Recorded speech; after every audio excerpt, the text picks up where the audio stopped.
There is an object hidden in the sky. Our predecessors studied its appearances. Like a vast clockwork apparatus, it appeared on a fixed timeline and disappeared whole civilizations. They have left us records of this invisible eye in the sky and how they hid underground from its face. They feared the return of the phoenix.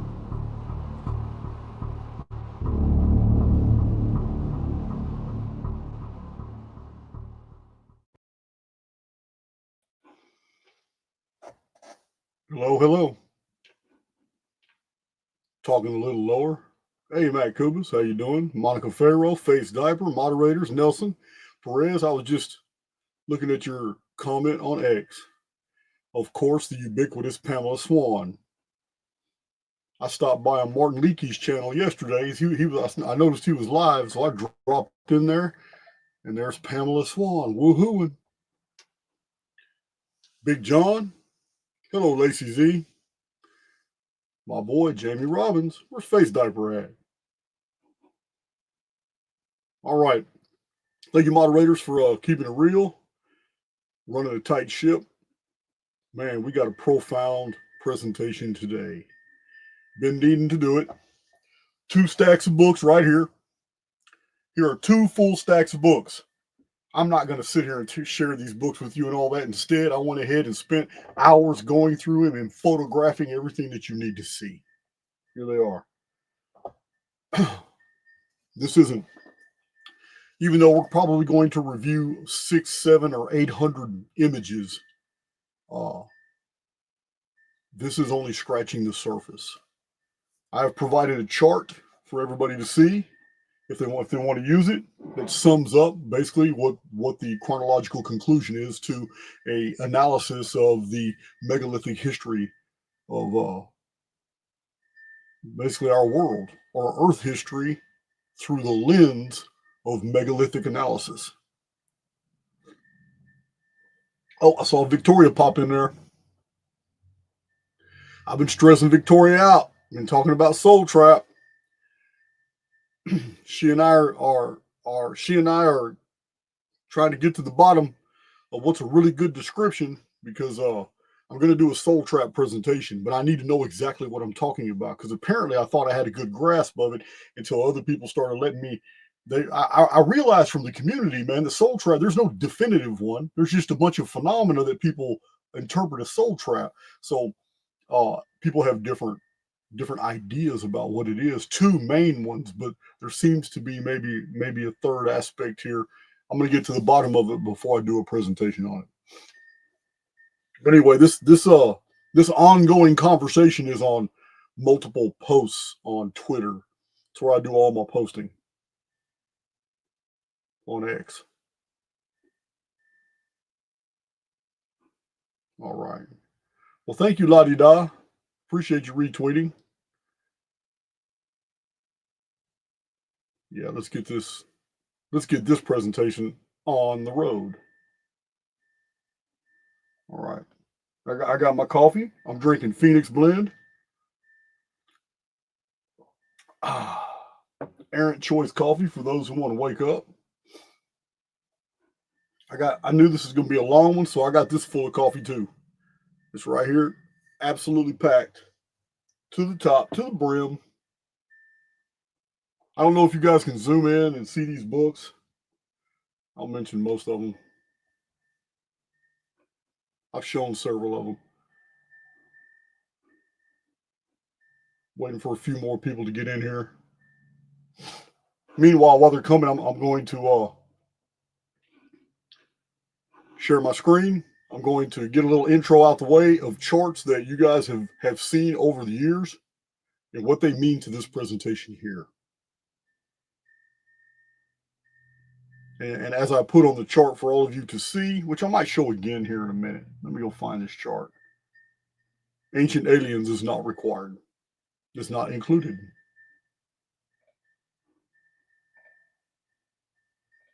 All right. So I'm in. And this is where I'm going. So I'm not trying to do that. I want to share my screen. All right, share screen. I teach other people how to use StreamYard, so why am I having a problem? There we go. All right. Excellent. This is, you guys should be seeing what I see. Now, I'm not going to turn this presentation into a bunch of charts, but I need to get through these really fast before we start this presentation on megaliths. So it's a really good time to do this, especially as a reminder to my Archaix veterans. Those new to my channel, this is not going to mean a lot to you. But those in the chat already know there is a massive amount of data that backs up every one of these charts. So here's Phoenix, keeper of the calendar, the ancient Fiend, Fing, Fink, Noth, Typhon, Fenris, Doomshape, Angel of Death, Neph. Different cultures had different names to describe the same phenomenon. Here is the 138-year periodicity of the Phoenix phenomenon in this chart. Again, here it is showing the real devastating. Remember, Phoenix appears in orders of magnitude. It's always here every 138 years, but its effects on the editing process of our holography and what it actually does in the field is always graduating. Now, OG Face Diaper did make a discovery that it follows a 369 pattern, which kind of blew my mind because I don't follow that stuff. I'm not into geometry. I'm not into the Tesla numbers. I'm not into any of that. But he literally showed me on the timeline that, hey man, Jason, look, man, these numbers 1626, 1764, 1902, 2040, 2178, they're all 138 years apart. And he showed me 369, 369, 369, and the 9 always fell on the most devastating dates. Wow. Here it is right here. The reason I'm showing this chart is because this chart right here is absolutely supported by an analysis of megalithic history. It's going to blow your mind. Here it is. These are the real bad ones on the Phoenix chart.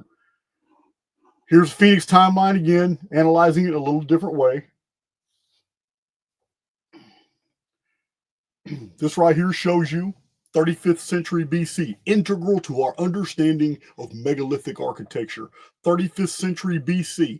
This is when, according to so many researchers with boots on the ground, I'm not talking about people like me that sit here and harvest all this data and put in dot connectors to put all this together. I'm talking about boots on the ground, actual archaeologists, people who have an interest in the field, and they know something is wrong. They know the uniformitarian model is bullshit. Here they are right here. Sprague de Camp. Some of y'all know who that is. Sprague de Camp. Warren Smythe. Jonathan Gray. Here's 6 books. Charles Hapgood. Maps of the Ancient Sea Kings. Here is the entire collection of David Hatcher Childress. So we have Henry O'Brien. That's like the 1800s. He's still valuable, and we have what's his name? I can't remember. Megalithomania. Oh, Brian Forster. I'm going to show you many pictures that Brian Forster took himself. So we have William Corliss, ancient infrastructure, ancient structures, the Carolina Bays and the Mima Mounds, parts, out of place artifacts. Yeah, handbook to puzzling and amazing artifacts. I'm going to show you pictures of things that should not exist. You guys ask me all the time, Jason, what you're talking about? There's all kinds of.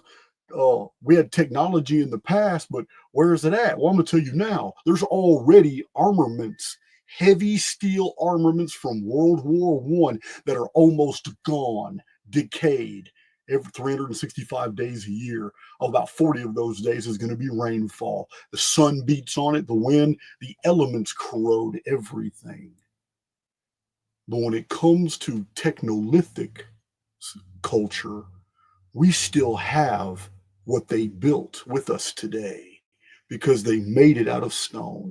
Not only did they make it out of stone, but I will show you scientific proof that much of the megaliths that you see around the world that have survived are not natural rock.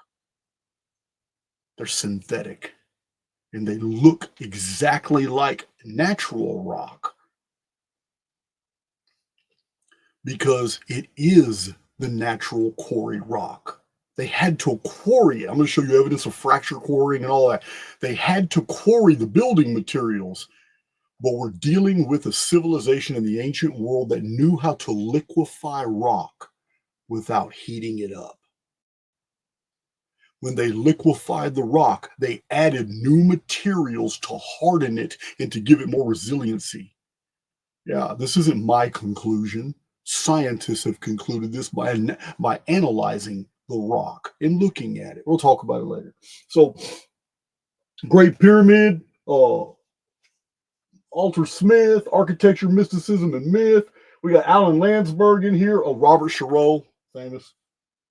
I got a lot of them in here, and they're not the only ones. I can't pull them all off the shelf, but this is a really good example of a massive amount of parts, out of place artifacts, and evidence of technologically sophisticated cultures in the ancient world. So let's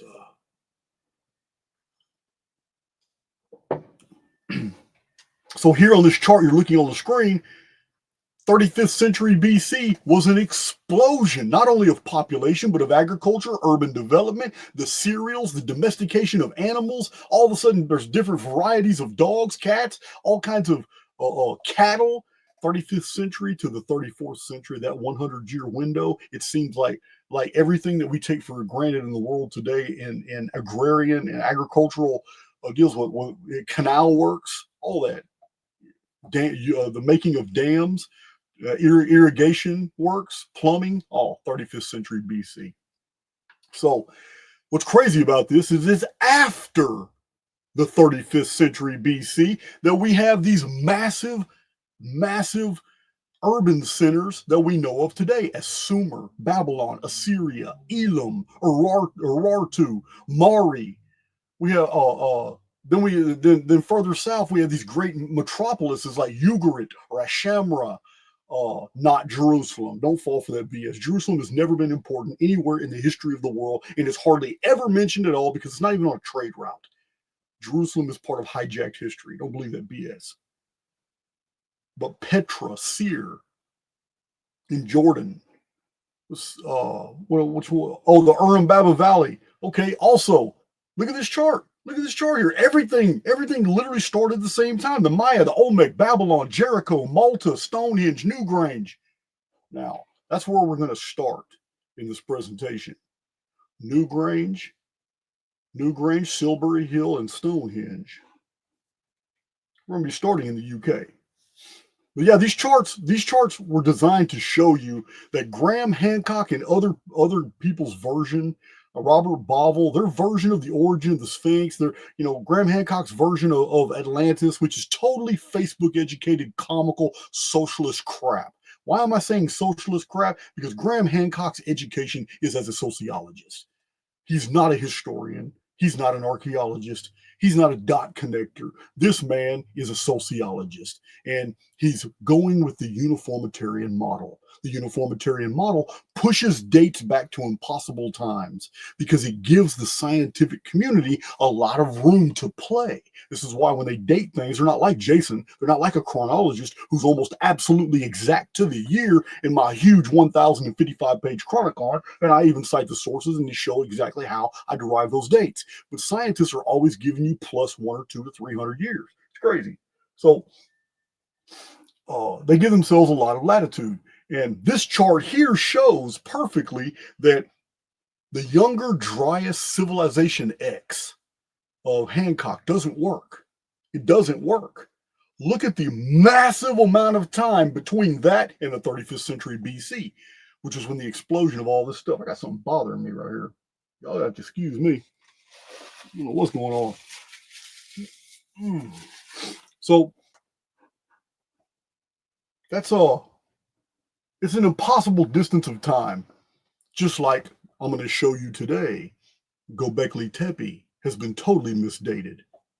This is why they're shutting the site down. Recent discoveries are showing more and more that it's far closer to us than it was ever promulgated to be by Hancock and others. Even Turkey, the Turkish archaeologists got it wrong. Everything they're finding in the Tepe sites now, it's all post-Diluvian. How do we know? Because it was buried, just like every other civilization. It was buried in sedimentation and silt. Yeah, the whole idea that it was deliberately buried by its builders is comical. You may as well get a diploma from Facebook. It's stupid. I'm going to show that. So, again, here's a chart that shows the development of the zodiac. The reason it's important is because the zodiac could have never been developed in a world that could not see the sun. Phoenix was anciently called Vulcan by some cultures because every time it appeared, volcanoes all over the world just started spewing. The canopy created by the volcanoes. I turned my heater off, but man, I'm still feeling warmth in here coming from something. Turn my heater off. Maybe that coffee's getting to me. So,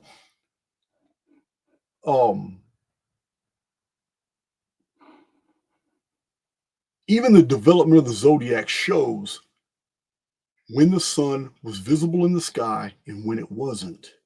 This is important for understanding the distribution of megaliths and what they mean to us as well. So here's another chart. This chart shows the worst cataclysms in history that we have identified in the archaeological, traditional, and textual record. Here are the cataclysms. Here are the exact dates. Every single one of these dates has a lot of data to support it. Now, looking at this chart is very interesting because it's going to make sense of what we're about to learn about megalithic architecture.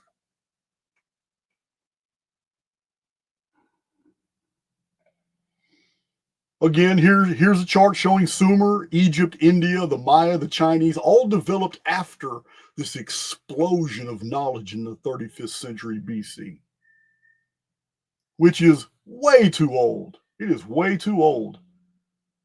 9,500 BC for Atlantis. It's a fairy tale. It's way too old. And I show how my Archaix veterans know. I know you're gonna get frustrated with me for even talking about it, but here it is, Atlantis, not the Younger Dryas. We know this now because Solon was given Egyptian lunar reckoning data, and the Greeks didn't understand that. Well, at least some Greeks didn't understand that, and they thought the number 9,000 was years when it wasn't. It was months. It's the only way the Egyptians reckoned time. There are no Egyptian chronologies during the entire 26 dynasties of ancient Egypt. There's not a single timeline ever published in Egyptian history because every timeline was a lunar-based system that started over when a new pharaoh sat on the throne. So they just misunderstood it. When you apply the correct math, you get Atlantis. The Atlanteans that invaded the Mediterranean were the Sea Peoples Federation that were already discovered by historians, already knew about. Read Frank Joseph. You'll be amazed about how much that man's documented about the Sea Peoples Federation. So this chart too is going to make you understand how relevant the dating of megaliths is. This is a pre-flood timeline. Look at all these timelines that start almost at the exact same time. Why? Because that is when all the ancient calendars in the world began, all within a 21-year period, right after a major epic cataclysm. It's like civilization started over. Here it is. And then these are also countdowns to a single year, 2239 BC, the Great Flood. Even the bottom of this chart shows many countdowns to the flood from different civilizations. You're going to better understand megaliths and what they mean to these charts. Again, here's Phoenix. This is the Phoenix chart. You can go back and look at all my Archaix charts. You can go back and look at them all once we're done with this presentation, and it's going to take on deeper meanings to you. Every date on here, every date is going to be perfectly comprehensible when you understand what I'm going to show you. About 600 to 700 pictures of megaliths and when they were made and when the manufacturing of these sites ceased and why. Here's another Phoenix time. There's a lot of data crammed all in this chart. It's all Phoenix. Guys, all these charts are available. I have links in the description box. You can go to Podia and you can download them. It costs a couple bucks. Or you can just screenshot them and get them for free. Here's the shard dating system. It's also relevant. This is also relevant to understanding history through the lens of megaliths. The only calendar that mattered in the pre-diluvial world was the day count system and the lunar calendar. They did not care about a solar because the sun did not obtain. They didn't have any way to measure the sun. They didn't care about the sun. It wasn't visible to them. It wasn't visible to them because of the canopy. Now, the canopy was a vapor canopy, and a vapor canopy has very unique properties. It changes with temperature variations. A vapor canopy at night condenses, meaning the atmospheric moisture drops to the ground. And in Genesis, that's what it says. Before the flood, there was no rain. But every evening and every morning, a dew watered the entire world, filled up pools, and watered all the vegetation. That's a lot of dew. What happened? The canopy came down because it was cooler. But when the sun's in the sky, it can't be seen. Why? Because not only does the canopy leave the ground, but it forms a thick, watery canopy that blocks out the sunlight. This is the model. I have a video that shows 4 scientific books that are all about vapor canopy. It's like a 3-year-old video, but none of that data has changed. It's in my Phoenix Phenomenon playlist somewhere. The vapor canopies are very real. How long they last, I don't know. I'm starting to see that they may last maybe 138 years. I'm thinking that the whole pre-flood world was not vapor canopy, because we do have a very unique statement in Genesis concerning giants. And giants is a part of the Phoenix phenomenon. It's not angels. Angels didn't come down and have sex with human women and create hybrids and all that BS. That's not how giants were created. Giantism is created by environmental stimuli. You have to understand this because it's relevant to megaliths.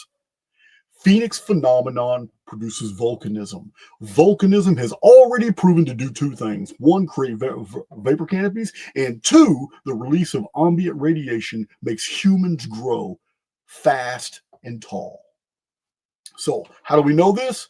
Because in 1902, the last Phoenix year on the 138-year timeline, 2 scientists went and studied Mount Pelée after it exploded and incinerated almost 60,000 people on St. Martinique. They grew 2 inches, both men. One was 58 and one was 62 or 61. Both men grew 2 inches just from being in the presence of a volcano that had already erupted and was releasing ambient radiation. So vapor canopies can come. They can last 138 years till other conditions happen. They can collapse within. We have 2 incidents of them collapsing in 25 years. But here's the SHAR system. Here's the pre-flood world. Every single date you see on here is everything that we know of happened during the pre-flood world. These are in my charts as well. If you were to look at all these dates or watch the video where I break down each date and what we have about them, you would understand how important this study of understanding the difference between Advanced Neolithic, Technolithic, Post-Technolithic, Helio-lithic, and Post-Helio-lithic. Once you understand this classification system in Archaix, everything in the historical record makes sense. You're going to know by the end of this video. So here's another Phoenix phenomenon chart just showing different ways. Orders of magnitude are at the bottom. This is a color-coded chart showing you which ones were the worst and why. This is the Nemesis X chart, very relevant to the study of the megaliths. I'll show you in a minute.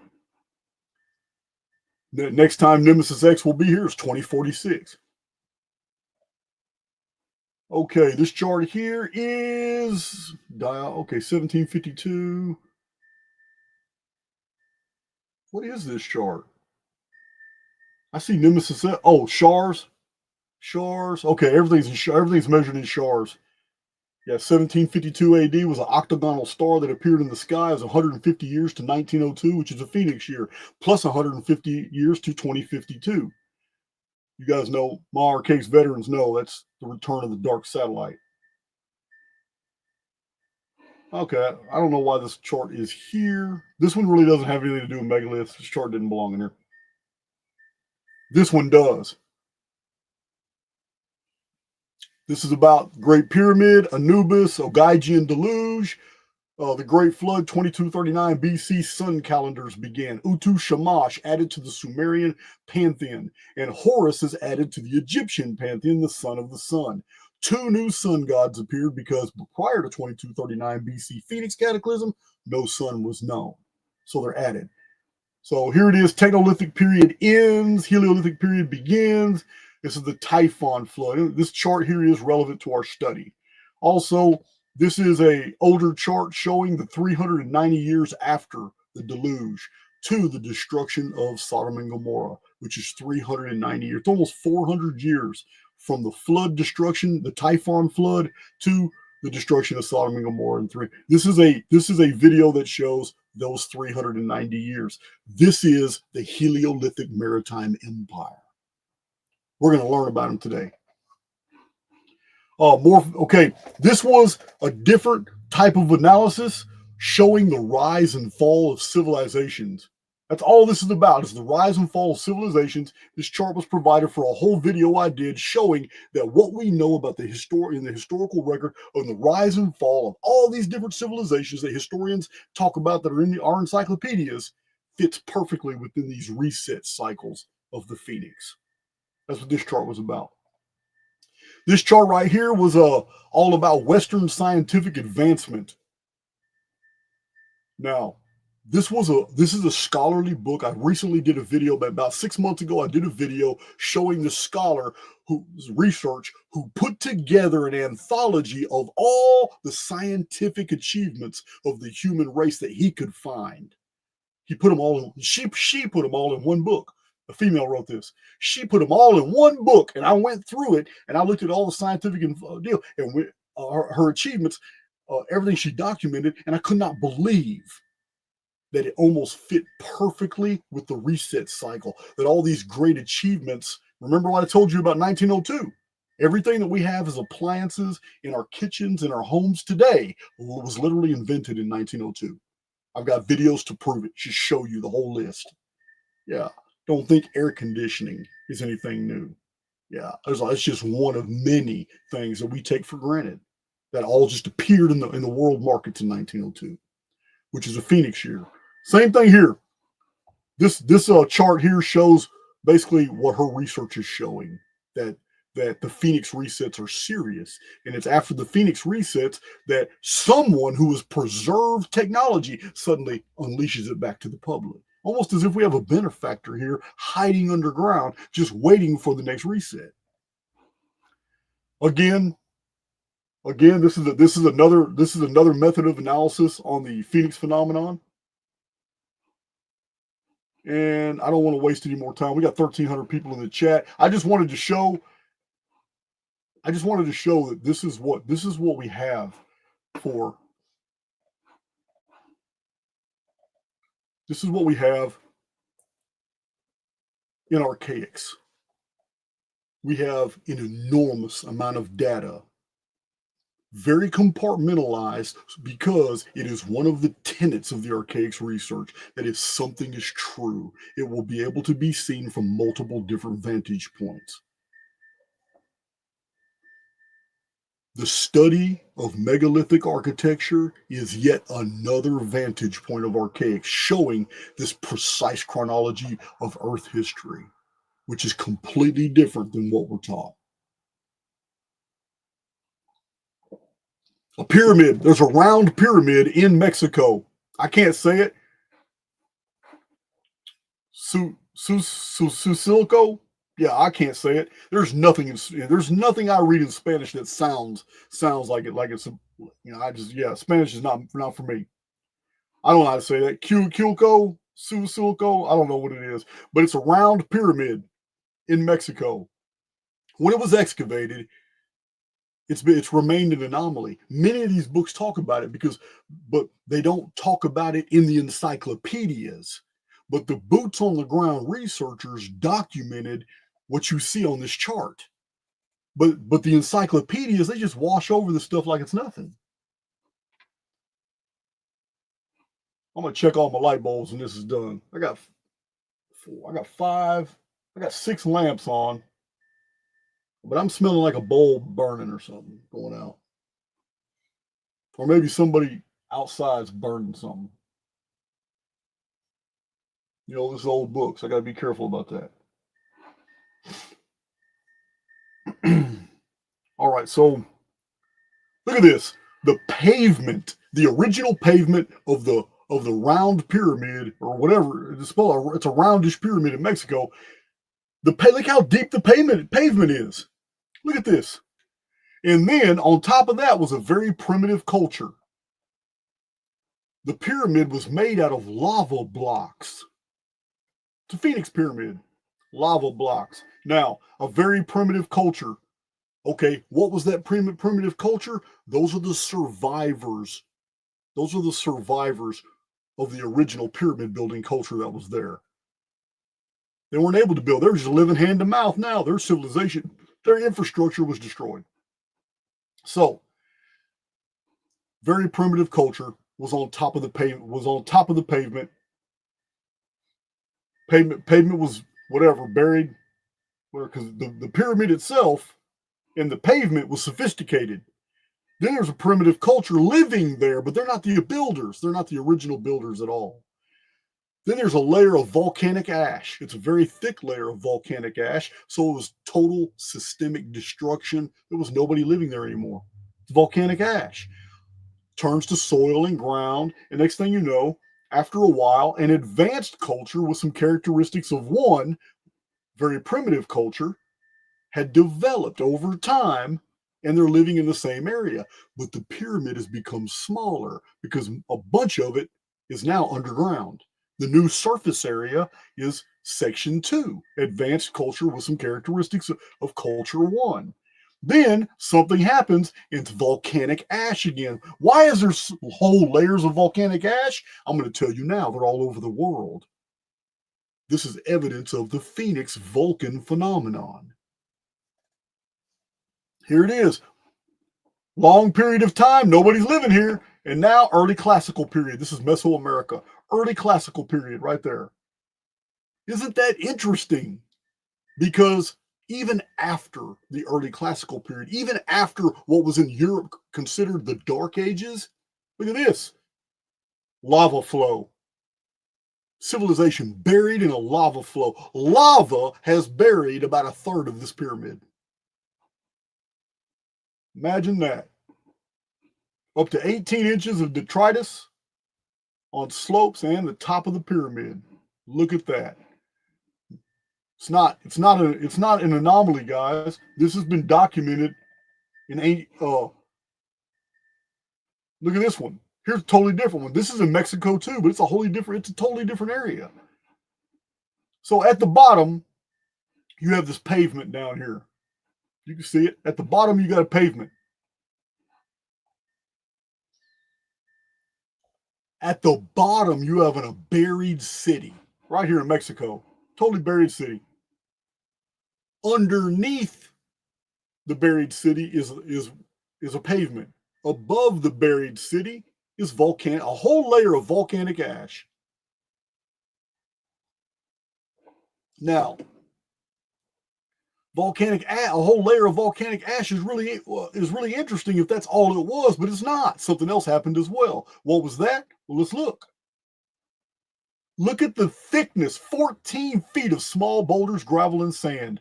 Okay, boulders, gravel, and sand, the carrier mechanism is water. So a new culture comes in, and they put a pavement over this entire area. All this is buried. Can you imagine all the stuff that you can find down here? All this is buried. So a new pavement is built. A new pavement is built, and they don't get too far. and then 6 feet of small boulders, gravel, and sand. Then another pavement, and then 9 feet of boulders, gravel, and sand with broken pottery. Then there's a foot of topsoil. So this happened a long time ago. It happened a long time ago.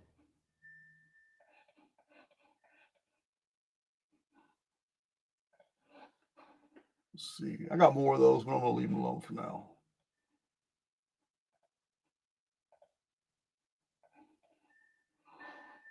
All right, I'm going to get back here, check my chat. Remove. All right, so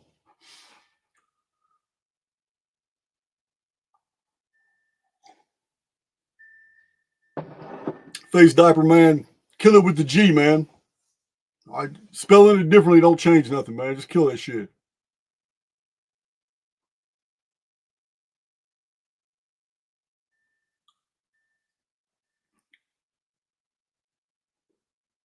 All right, let's go with okay, I can share my stage. All right, now concerning vapor canopies and concerning volcanism, I've said this many times, and you have to, and, you know, we need to remember this through this presentation. Charles Hapgood's book right here, Maps of the Ancient Sea Kings, is right here. Right here, Maps of the Ancient Sea Kings. That one is extremely important, but it's not the only one. It's not the only one.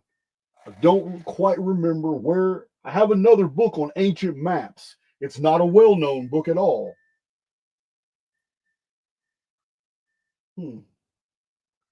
This is Maps of the Ancient Sea Kings. I don't know why I can't see the other book I have on maps. Maybe I didn't add it. I was going through it last night. Well, that's not cool. Yeah, here it is. Here it is. Not an easy book to find.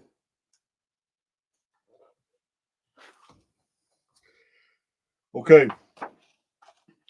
This is a scientific catalog of hundreds of maps from the ancient world.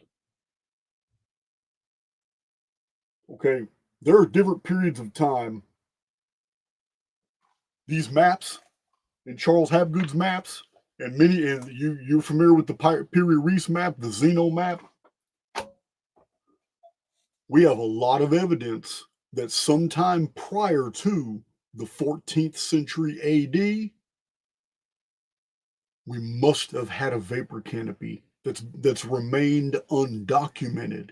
And I believe it was during the period that we refer to as the Dark Ages. It may have been from the Justinian darkness. The reason we can conclude this is because there is no way that navigators had access to maps of an ice-free Greenland and an ice-free Antarctica. There's no way those maps could have existed since the last time that there was exposure of the valleys, freshwater lakes, and the mountains with the air, because today they're covered in 2-mile-high ice caps. And according to the uniformitarians, those ice caps have been there for tens of thousands of years. So there's no humidity in Antarctica. That's why snowfall is limited to about half an inch a year. This is why uniformitarians conclude, well, it took 10,000, 11,000 years for that snow to accumulate. But it's a bullshit model. That's why there's 59 different ice age theories. It's a bullshit model. Don't fall for the Younger Dryas, Meltwater Pulse 1b bullshit. It's all bullshit. For those maps to exist means recently that ice was not there. That's how these Turkish navigators had these maps, because the U.S. Geological Survey Office has already verified that the ancient maps actually are just as accurate as the subsurface interface radar readings that the U.S. took of Antarctica, showing the distribution of mountains, valleys, and even riverbeds. The maps document it all. So this is because a vapor canopy has been hidden in our history. For some reason, There's been a more recent vapor canopy, which our history books have omitted, but the archaeology shows it intact. It's there. I'm going to show it to you in the distribution of megaliths. But I don't know if it would have been as far back as the Justinian darkness. My lunch break did a really good breakdown on extrapolating when the human population was at zero, at baseline, based off the census reports going back like 100 years. And based off those census reports going back and destructions and plagues and diseases and all that, and going back, my lunch break concluded that the 6th century AD, we were at almost zero in the human population in this world. That's really compelling to me, because 522 AD is the 6th century, and it is the only year in all of history that both the Nemesis X object and the Phoenix phenomenon happened in the same year. It's only one. And I have a video showing going back like 8,000 years into the past, beyond 5239 BC, and another 8,000 years into the future, way after 2106 AD, and never again does Phoenix and Nemesis ever visit in the same year. It's unique to 522 AD. 522 AD, I'm a simulationist, so 522 AD could have very well been year one of the experience we're in right now, and everything else is background programming. I don't know. Maybe you'll have a better theory when you hear all this presentation. So go back to sharing my screen.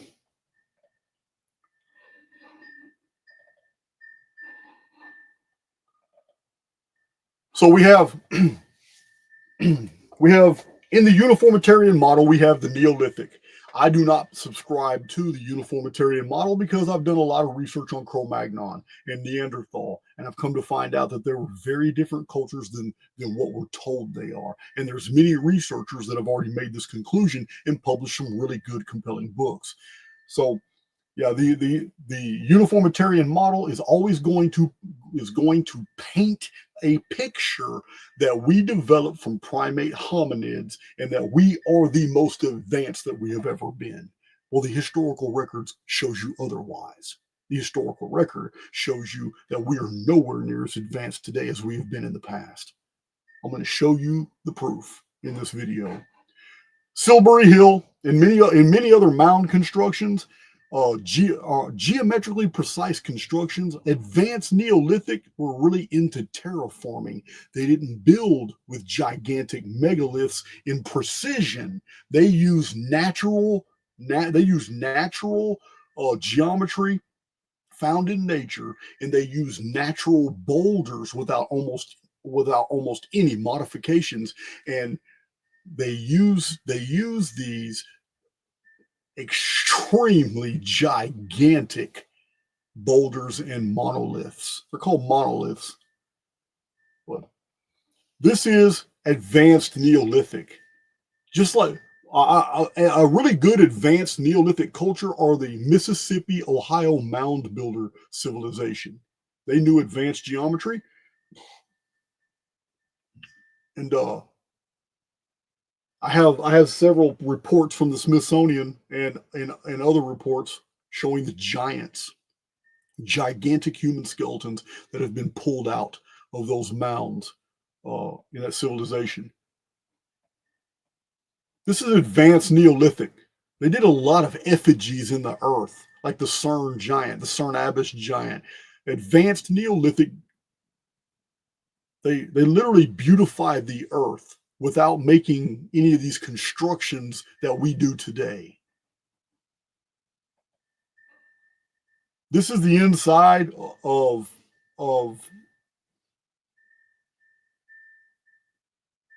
damn it, I just had it. It's not Silbury Hill. Certainly not Stonehenge. Newgrange. This is like Newgrange on the inside. Might be Newgrange, but there's a bunch of these in the UK. There's a bunch of these in Ireland, in Northern Europe. But this is what they look like. This is advanced Neolithic. you can see that this is a natural way of putting things together without really construction. This is more advanced Neolithic here. Boulders, rough-hewn shaped.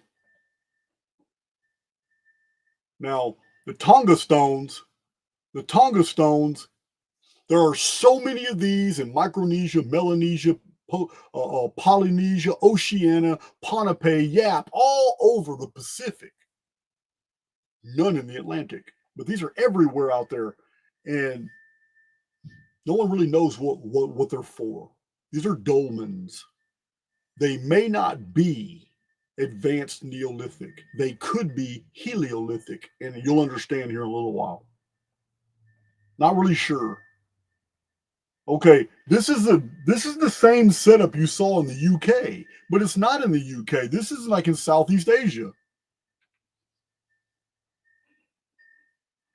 Or, excuse me, no, I'm sorry, this is in Turkey.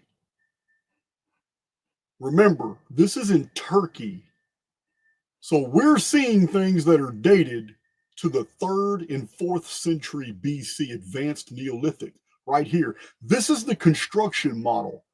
Yeah, Silbury Hill, Stonehenge, Newgrange, all these are like 31st, 32nd century BC. This is what they are. Now, this is in Turkey, almost exact same design. This is one of the Tepe sites, like Göbekli Tepe. Here's Cahokia Monk's Mound in Illinois. Again, advanced Neolithic. Now, you're seeing the platform, but what they probably had were all wooden structures and wooden buildings on top of this platform. It would have been very impressive to see it with all the structures that were built out of the forest. This is in Massachusetts. This is like a miniature version of Newgrange. Then we get to these standing stones and cromlechs. These are called giant's beds universally across the UK and Europe. Advanced Neolithic wasn't that impressive. What is impressive is the sheer weight of the materials being used by a civilization that didn't have machines and tractors. This is brute force, or the world that they were living in when this was done had different properties that made the lifting of heavy weights very easy. The reason I say that is because the sheer size of some of these giants' beds, table stones, cromlechs, and dolmens, menhirs, and monoliths. Now, this is an old Dutch illustration showing regular size humans down here. Here's regular size humans down here. And that in ancient times, giants were responsible for building these menhirs, these table stones. It's an illustration. Giants are, remember, I've done videos on giants. I showed you the common denominator between the oldest epics in the world is that giants were involved in almost all of them. Even Gilgamesh was a giant. Here's the same setup again. Here it is. This is the Newgrange setup. This is not Newgrange, though. This is Advanced Neolithic. We're going to get through. I'm just showing these. This is not, Advanced Neolithic is really not the subject matter of my video. I'm just showing you. These belong to a prior epoch when humans without machines and tractors were able to leverage these in the air like this and balance them in incredible ways. And you have to understand, I'm only showing you a fraction of what's out there. There's a lot of literature on these. There's a lot of photographs. These, again, could be Helio-lithic. This could be Helio-lithic. It shouldn't even be, I shouldn't have had it in the advanced Neolithic. This is Helio-lithic architecture. I'll show it to you later. Here's some more advanced Neolithic. Now, if you get Kathleen Kenyon in here, she's going to pontificate and sit down and talk about, oh, well, that right there is pre-pottery Neolithic, therefore it must date to this, all this BS. I got videos explaining how bullshit ass pre-pot. She totally invented that and invented that whole system, and the rest of the scientific community realized how much they could obfuscate using a classification system involving pottery. So they adopted it and used it universally to date everything, and everything's now misdated. Yeah, it's stupid. Here's these menhirs, giant standing stones. You have to understand how much stone is still below the ground. And over thousands of years, how the earth has been built up against the stone. When it was originally in place, it was much taller. And yet, look at the size of these. And we're looking at the size of these, and we're looking at something that was way taller when it was installed. These got little people at the bottom of them.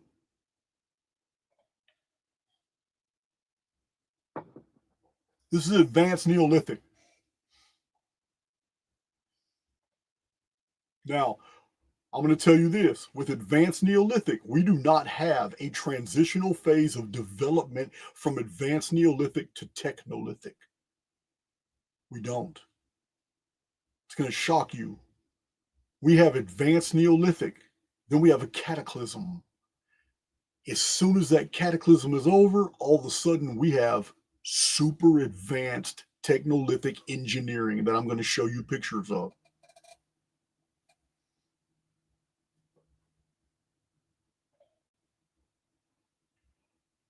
All this is Advanced Neolithic. Some of you have seen pictures of like Karnak in Brittany. Yeah, that's in France. Karnak is a really good example of Advanced Neolithic. It is almost, it's almost impossible to conceive the weight of some of these. Some of these menhirs have fallen down and broken in three pieces, but they would have been 70, 80 feet tall. That's just what was above the ground. This is Advanced Neolithic. You can see the stonework. They didn't work the stone. More Advanced Neolithic. The UK is full of these. These are balanced stones again. These are found even in North America. These are rocking stones. These are so perfectly balanced that they can be rocked and not fall down.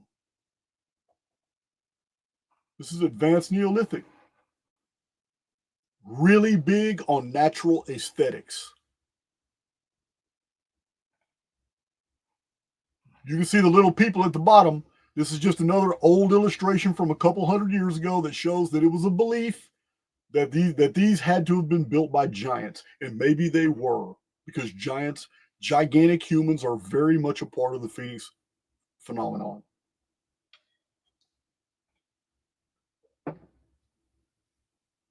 Here's another balanced stone. This would have never happened in nature like this. Look at this. Look how they were so perfectly put together.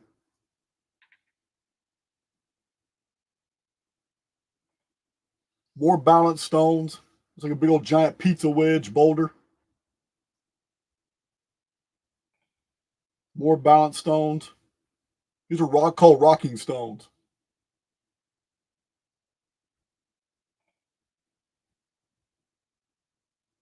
Here's a giant table stone. Yeah, you have to understand, guys, the archaeology, especially Norman Lockyer, was one of the first ones to really look like 1901, 1902. Norman Lockyer was documenting all these sites throughout England. He even studied Stonehenge.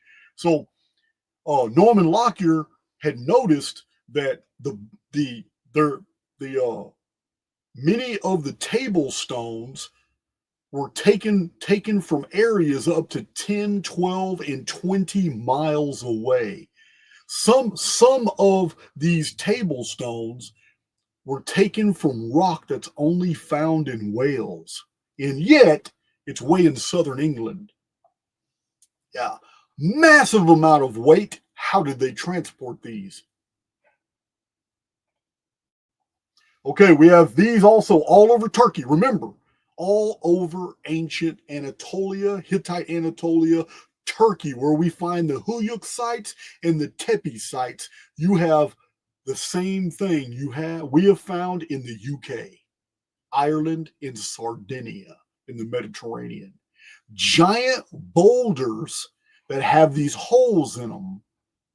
In Turkey, Ron Wyatt shows a bunch of photographs and pictures of them in his books. Ron Wyatt is of the opinion, he's passed away now, but he was of the opinion that these were anchor stones to gigantic wooden arcs that would have used them to control the ship in waves, and that there would have been huge cables going through these stones, and that the stones would hang from the ark to stabilize it against the massive amount of cataclysmic storms that the ark had to survive. I don't know if that's true. That's a lot of arcs in a lot of different places. Sardinia, all the isles of the UK, and all over Turkey up to Mount Ararat, you find these anchor stones. Giant stones with a hole bored all the way through them. They're everywhere in Turkey and in the UK, some in Malta, and a bunch of them in Sardinia. Sardinia is interesting too because there's another connection between Sardinia and the UK, and it's called the Ancient Round Towers. It's mainly the Round Towers of Ireland and Sardinia. This goes with if you were to read my Chronicon, you will see the navigational histories of the Danan, the people called Tuatha Danan, how they left the Mediterranean world after a series of wars, and how they landed on the shores of ancient Ireland, and they fought a race of giants called the Firbolgs. What's interesting about that is the Danan were also in Sardinia. Sardinia has the same round towers that are found in Ireland. These aren't just ordinary round towers. I'm going to show you pictures of them. They have very unique acoustical properties, just like the chambers like the Hypogeum on Malta, which has very unique acoustical properties. Here's these stones. Remember, this is Advanced Neolithic.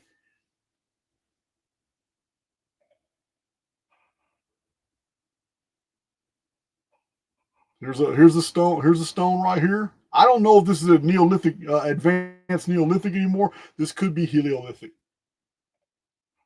That's Advanced Neolithic. More. That's an actual photo there. Look at the size of that thing balanced on there.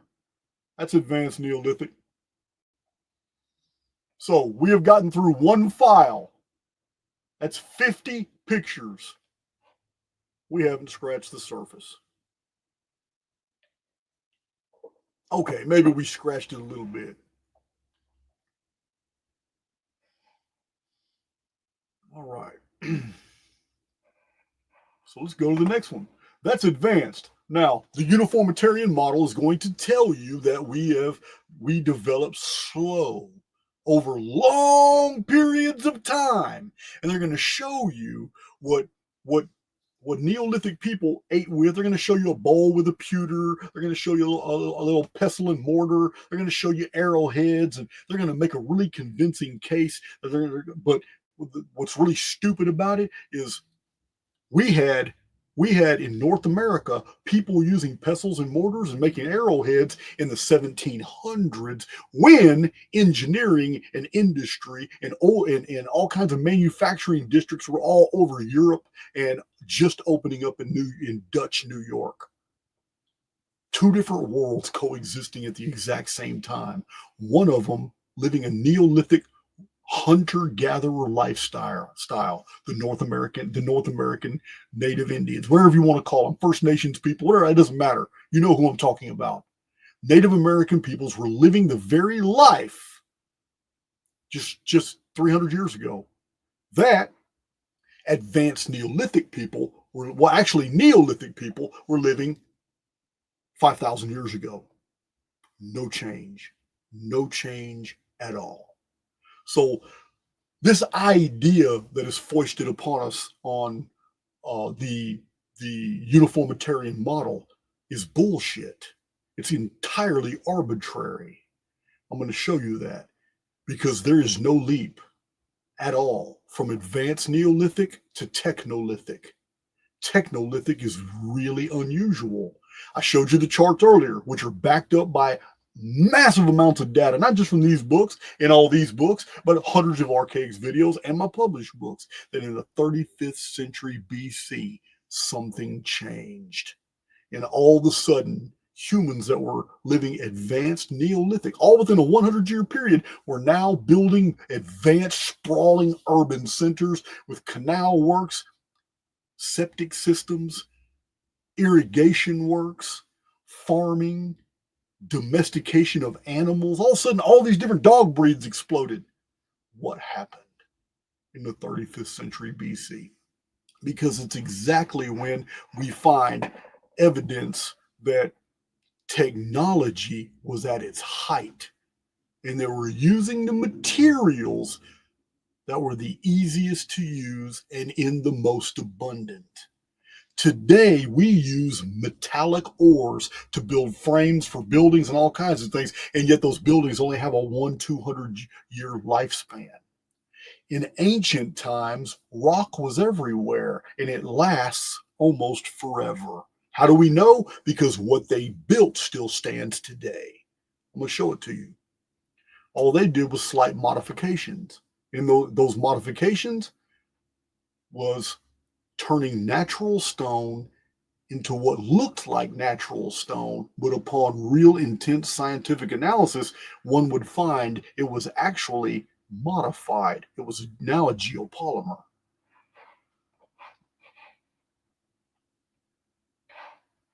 So we go straight into Technolithic. The Technolithic stuff is real interesting. If you look on the chart, you will see the Technolithic period, what little short period of history it was. It was all before the flood.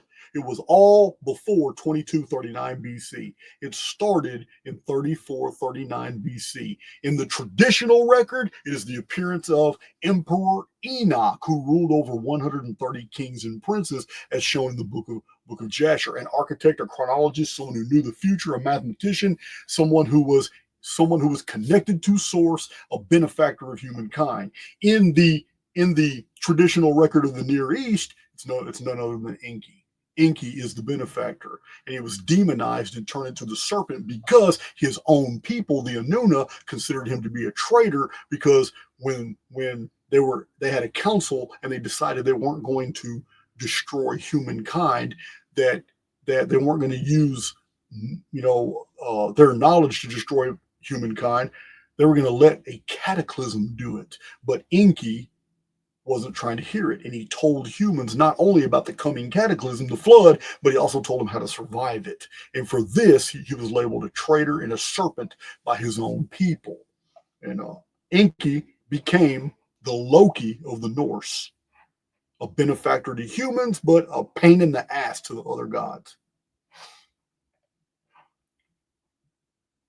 So Technolithic, we're going to go with Brian Forster. This is Brian Forster. This is Christopher Dunn, Brian Forster's book.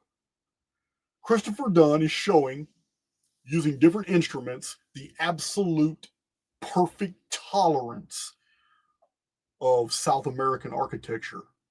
Technolithic architecture. The term Technolithic was coined by James O'Con.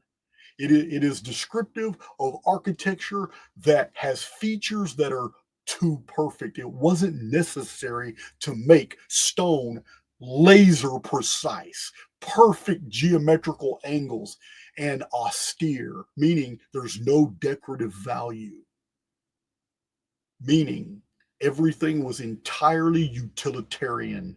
You can see no evidence of culture anywhere in Technolithic material. Let me show you what I mean. You're going to learn something in this video, guys. Technolithic material. The joints between these blocks are just like the ones in the Great Pyramid. You can't fit a razor blade or a piece of paper between them. The joints are absolutely perfect. There's no way blocks like this could have been fit together that were cut that were hewn separately. It's not possible. But what is possible is that for that stone to have been poured into a mold, the mold was already on the wall where other stones have already been poured, shaped, and hardened. The only alternative to the absolute precision of this method of building is that these were actually put together by an ancient form of 3D printing, using lithic materials that were naturally quarried from surrounding areas, run through some type of apparatus that liquefied natural rock, and then mixed it with hardeners, with almost microscopic pieces of quartz crystal and beryl geopolymers to change the structure.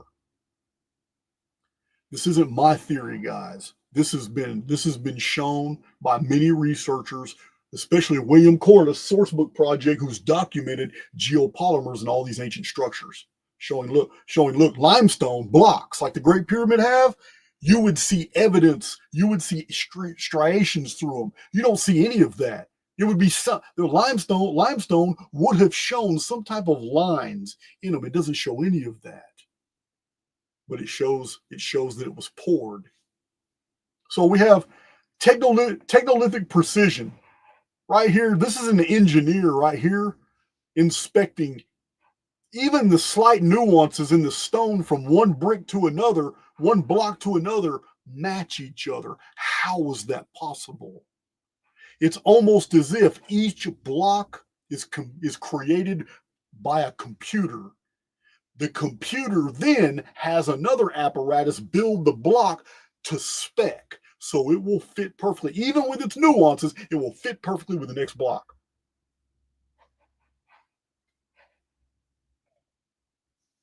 They're just studying. This is Technolithic. These blocks are unimaginably perfect. They're running different tests on them. Ryan Forster's got some really good photos now. Now, what you're seeing here is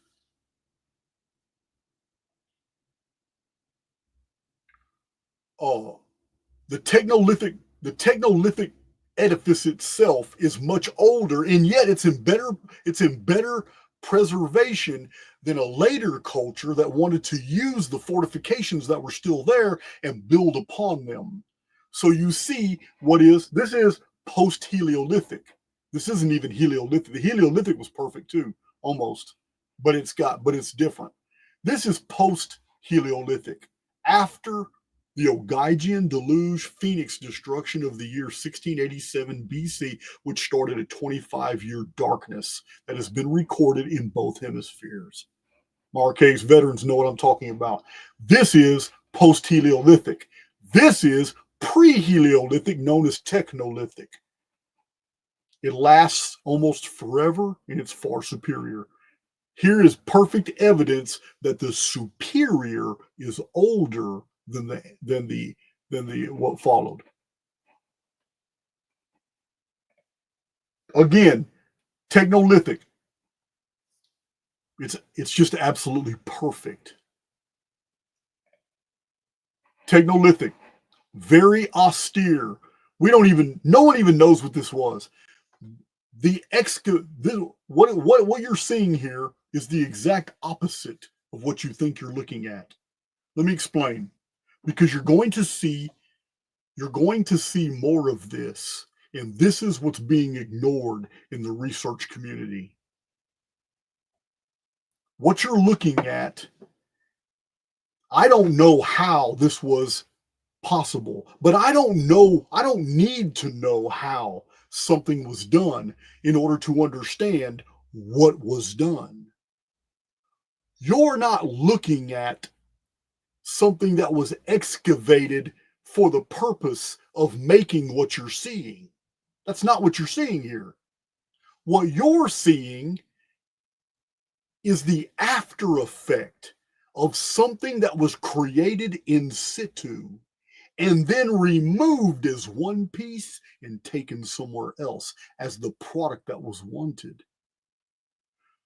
You're looking at what's left behind you're not looking at what they took. Their technology was advanced.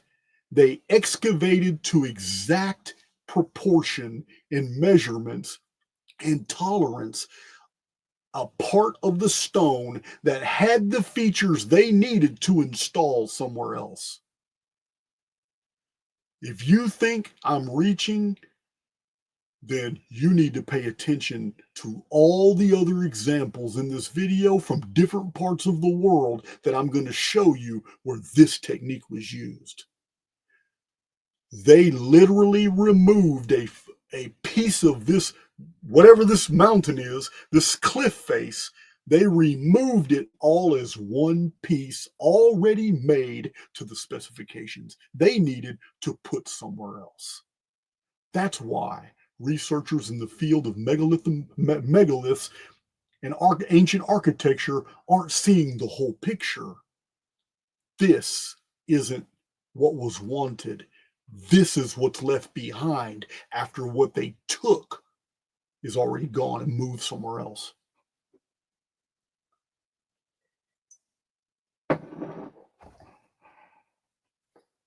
Oh yeah, it's going to be awesome. You're going to see some awesome pictures.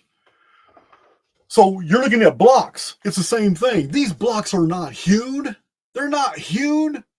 Machines did that. They were removed in the same fashion that you just saw in that other picture, which left behind what looks like a mold, but it's not a mold. It's the actual excavation, because what they took was to spec and they put it somewhere else. You're going to see a lot of that here. So here is Technolithic architecture at the bottom.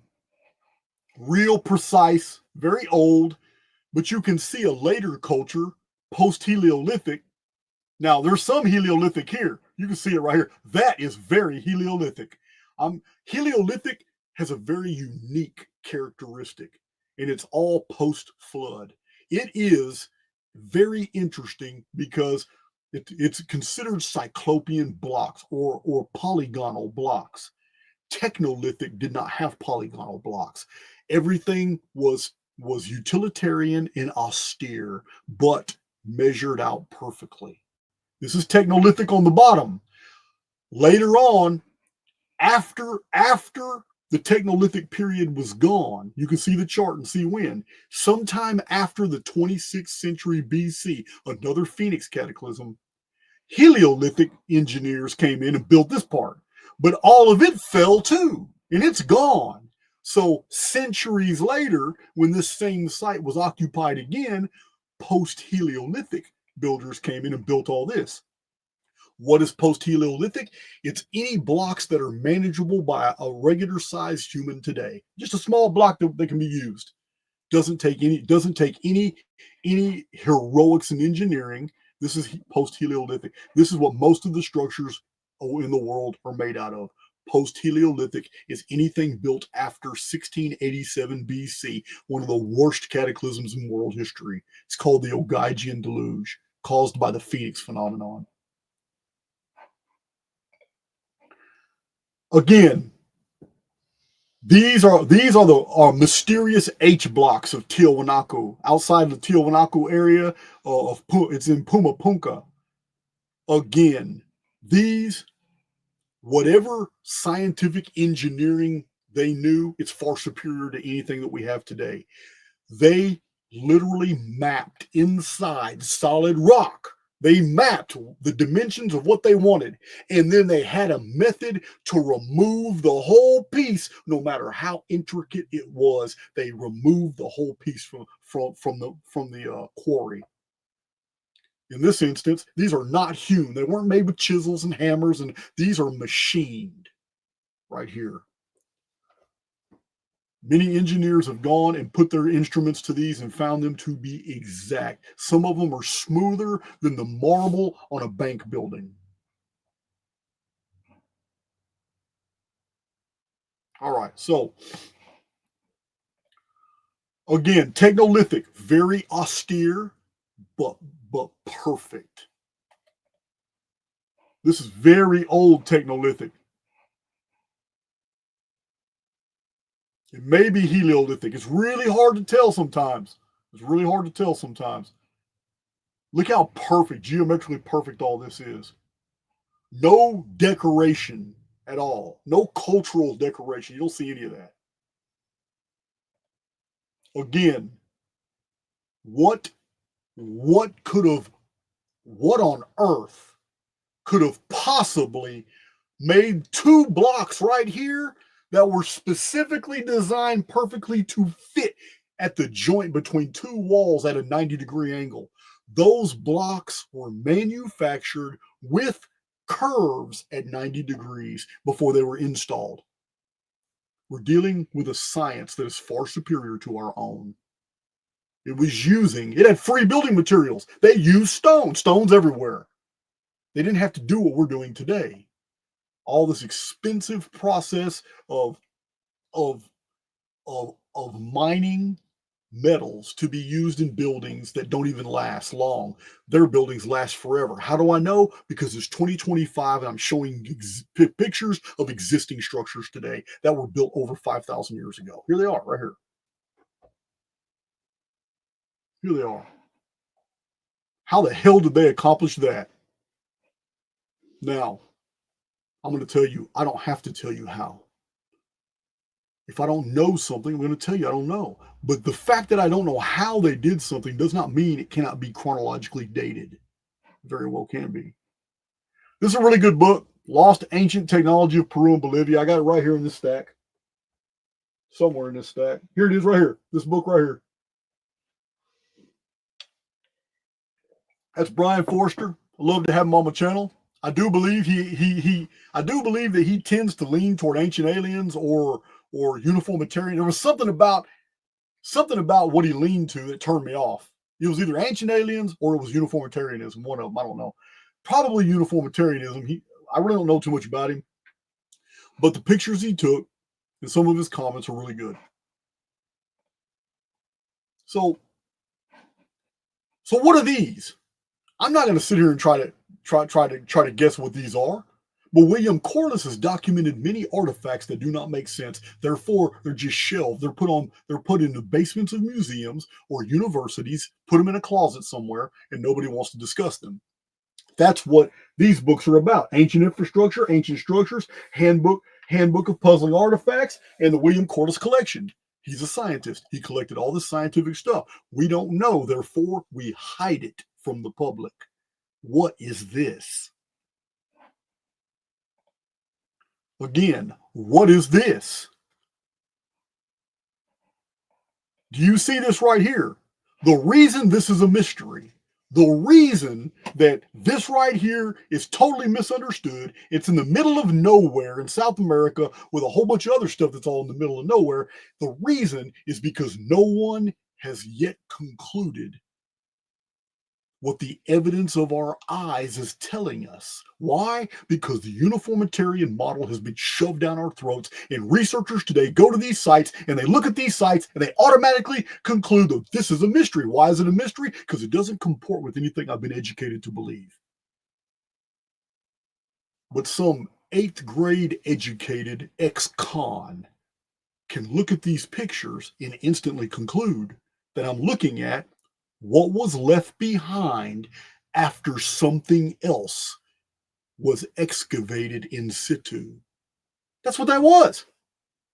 That's a very complex piece, but you're only looking at what was left behind by the apparatus that lowered and took all that out as one piece and took it somewhere else. That's what's left behind. You can study that till Jesus comes back, and you're never going to figure out what it is. You need to go out and find out where they put it to figure out what it is. We're going to see a bunch of them that have been put in place. Look what we're looking at here. Do you see this right here? All this. Remember, this is all Technolithic. It's very precise. These are pieces that were removed from other areas that are still baffling researchers. Now, here they are in a different area. Either they were destroyed here or they were in transit. They were going to be sent somewhere. I'm going to tell you a common theme Now, when it comes to Technolithic architecture, we have a theme that's very consistent with Post-Technolithic, with Helio-lithic, and with Post-Helio-lithic. There is a theme attached to every one of these, and the theme attached to it connects us to a narrative that is harrowing. The theme attached to all of these building styles is that they never were allowed to finish whatever it was they were starting. Technolithic civilization seems to be interrupted by a cataclysm while they were building these things. The reason we know this is because we have found things that were excavated in situ that were just right next to where they were excavated from. We have found whole quarries that were being worked, but all of a sudden everything's gone. All the building materials were still there, but everybody's gone. Why'd you leave all this undone? Archaeologists, especially David Hatcher Childers, has noticed, his whole series of books is right here. He has noticed all these megalithic sites all over the world had workshops out, all gone. All the people were gone, but these open air workshops later just got buried in sediments or whatever. Especially the Ogygian deluge, completely interrupted whatever they were doing. Easter Island was absolutely interrupted before they could finish. How do we know? Because a bunch of the giant heads were still on the road, and there were still others being excavated in situ, like I'm going to show you, just like this, that were never taken out of the quarries. And whatever was quarrying those giant heads was the same thing that you were seeing here.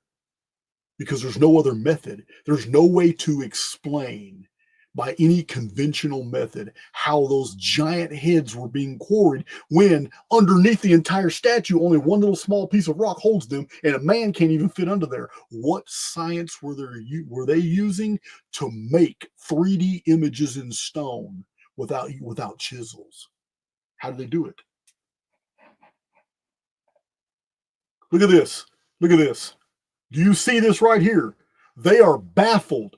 They're looking at it and they're baffled about Pumapunka, not even realizing that Pumapunka was nothing but a site full of all the molds that were left behind. The actual things that were being built that left Pumapunka behind were all installed somewhere else. Maybe it was Tiwanaku. Maybe it was Lukurmata, the Great Pyramid in Tiwanaku, off the coast of Lake Titicaca. I don't know. What I'm saying, though, is that you're looking at the abscess. You're looking at what was left behind. This has no function. What has a function is what was removed. You're going to see more pictures of what looks like engineering and computer technology made out of stone. This is Technolithic.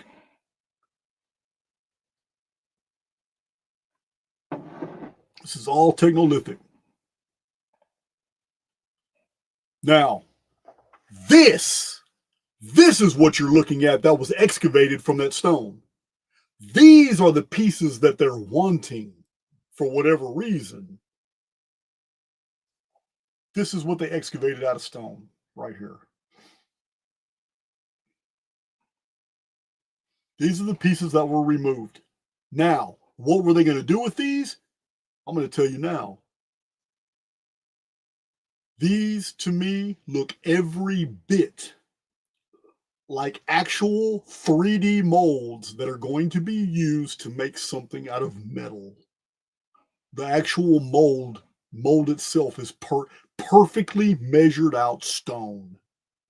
They excavate. Their technology allows them to 3D excavate in situ these blocks to exact specifications.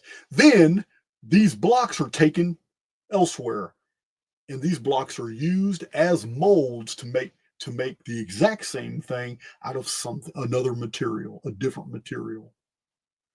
This is Technolithic. It is extremely advanced. We don't have anything like it today.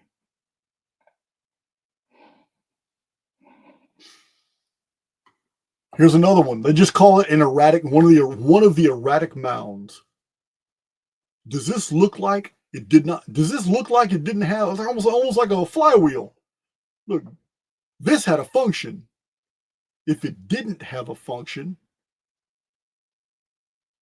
There's no way you can attach. This is what the anthropologists are really guilty of. Anything that's not quite understood in anthropology is automatically attributed to ritual. Oh, that's ritual. Yeah, that right there is just a ceremony or a ritual. Man, shut up. I get so tired of reading that shit. Anything that's not understood is automatically attached to culture. Oh, it's just a ritual. It's just a custom. It's nothing. No, this right here, I can imagine that a thin layer, maybe a half-inch thick of some type of metal. We found sheets of aluminum. Whole sheets of aluminum have been found in the ancient world. We also got semi-precious stones like minerals, mica. Sheets of mica have been found in all throughout South American pyramids and temples. This, to me, I can see that a soft metal of great size could be lowered on this to imprint it, to get the metal to the exact specs that they needed, and then move it to another place. I don't know. I'm just speculating. Your guess is as good as mine, but this had a machine function. Look, what are we doing? This is Puma Punka again. What is this? Don't tell me this is ceremonial. Don't tell me no bullshit that this has anything to do with ritual. This is technolithic. The dimensions alone, the tolerances, planes, and angles are proof alone that this is advanced engineering.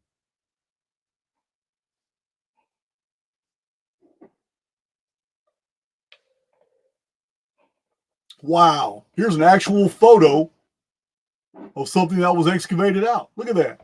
What are you going to do with that? I know what I'm going to do. I'm going to pour this next cup of coffee. That's what I'm going to do. Man, oh man.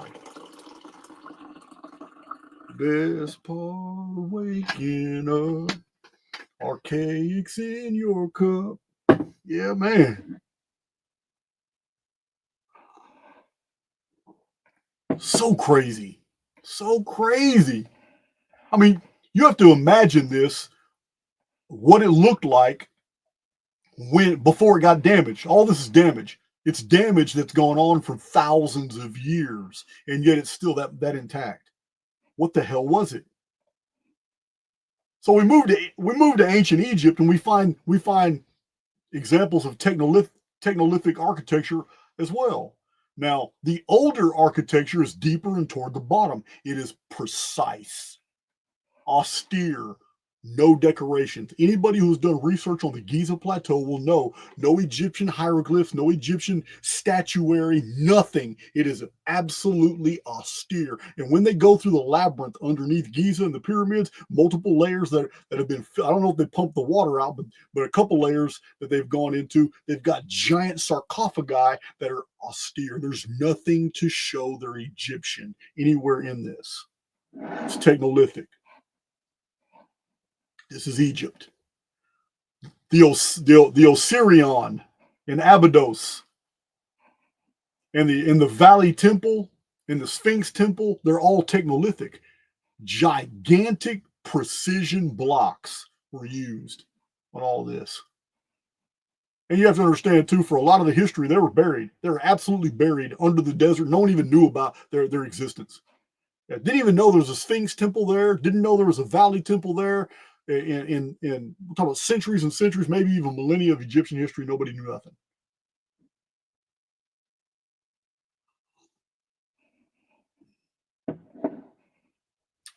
There's a real good example of technolithic. Look how perfect that is.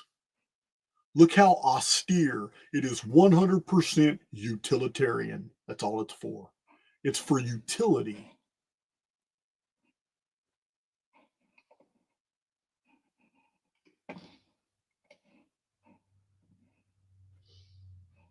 So, Advanced Neolithic built the dolmens, the standing stones, the giant's beds, the cromlechs, the menhirs, the new Granges and Silbury Hills and stuff. That's all Advanced Neolithic. That was before the 35th. The Technolithic period exploded. But what wasn't before And what a lot of people are misguided into believing, because a whole narrative that Stonehenge is fake, is that Stonehenge was Technolithic originally. There's a lot of historical material about Stonehenge. I get frustrated with people that go straight to, oh no, I saw a YouTube video that showed there was steel beams and concrete and Stonehenge. So no, you didn't. You saw what they wanted you to see. Anyone who does a little bit of research will find out that a replica in the 1930s of Stonehenge, the pictures are all in black and white, but a replica was made in New York for a rich lady. And the pictures that are going around showing the concrete inside Stonehenge and all this stuff are from the replica in New York when it was being installed. Somebody got a hold of some of those pictures and built a whole narrative that Stonehenge is all fake. I'm going to tell you now. I'm going to show you pictures right now. Stonehenge is very old. First of all, before we even get to Stonehenge, here's an old picture from about 400 years ago about Stonehenge was built by giants. Right here.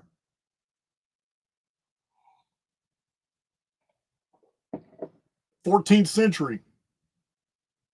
Hell, it's older than 400 years ago. Here's the 400-year-old illustration of Stonehenge. This is from the year 1607.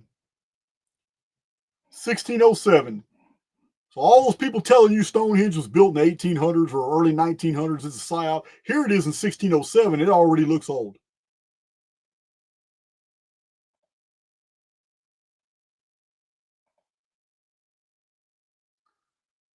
Here's Stonehenge in 1575. Already looks old.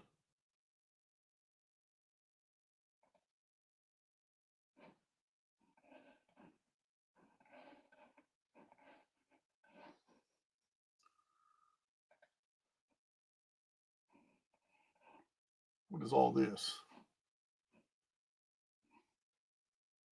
I don't know why I got that in there. All right, so let's go over here. I know I got some more old Stonehenge deals, but anyway, there's some old pictures of Stonehenge. Here's old photos. Stonehenge was originally Technolithic. It's been weathered really bad. It's been shot with rifles. People have got their skin oil on it. It's got all kind of. It's been taking a beating. But it was originally Technolithic, and you're going to be able to see that here in a minute. Stonehenge. In my book Anunnaki Homeworld, I show how Stonehenge it shows the 360-day year perfectly. It shows the lunar phases, the moons, all that.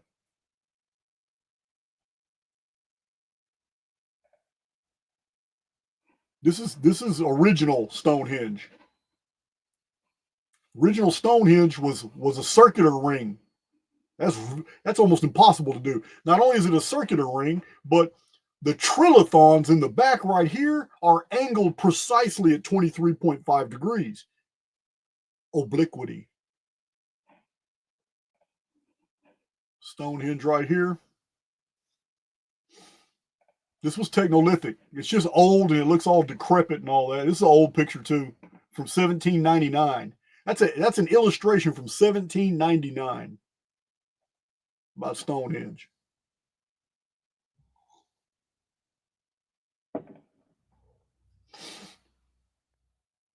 It's another old picture. Look at the bottom. This is original Stonehenge. That is Technolithic engineering.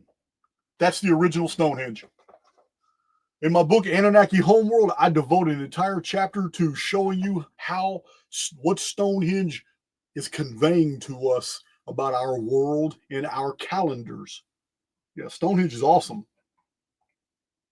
This is what it looked like a lot far afterward. But this is what it was originally. That's Technolithic. It's taking a beating up there in that. Here's a old picture too. This is from William Blake. This is an illustration in a book by William Blake, and in the background you can see Stonehenge. There's Stonehenge right there.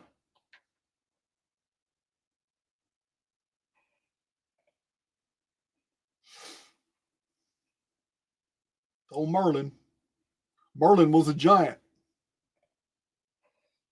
Some more pictures of Stonehenge.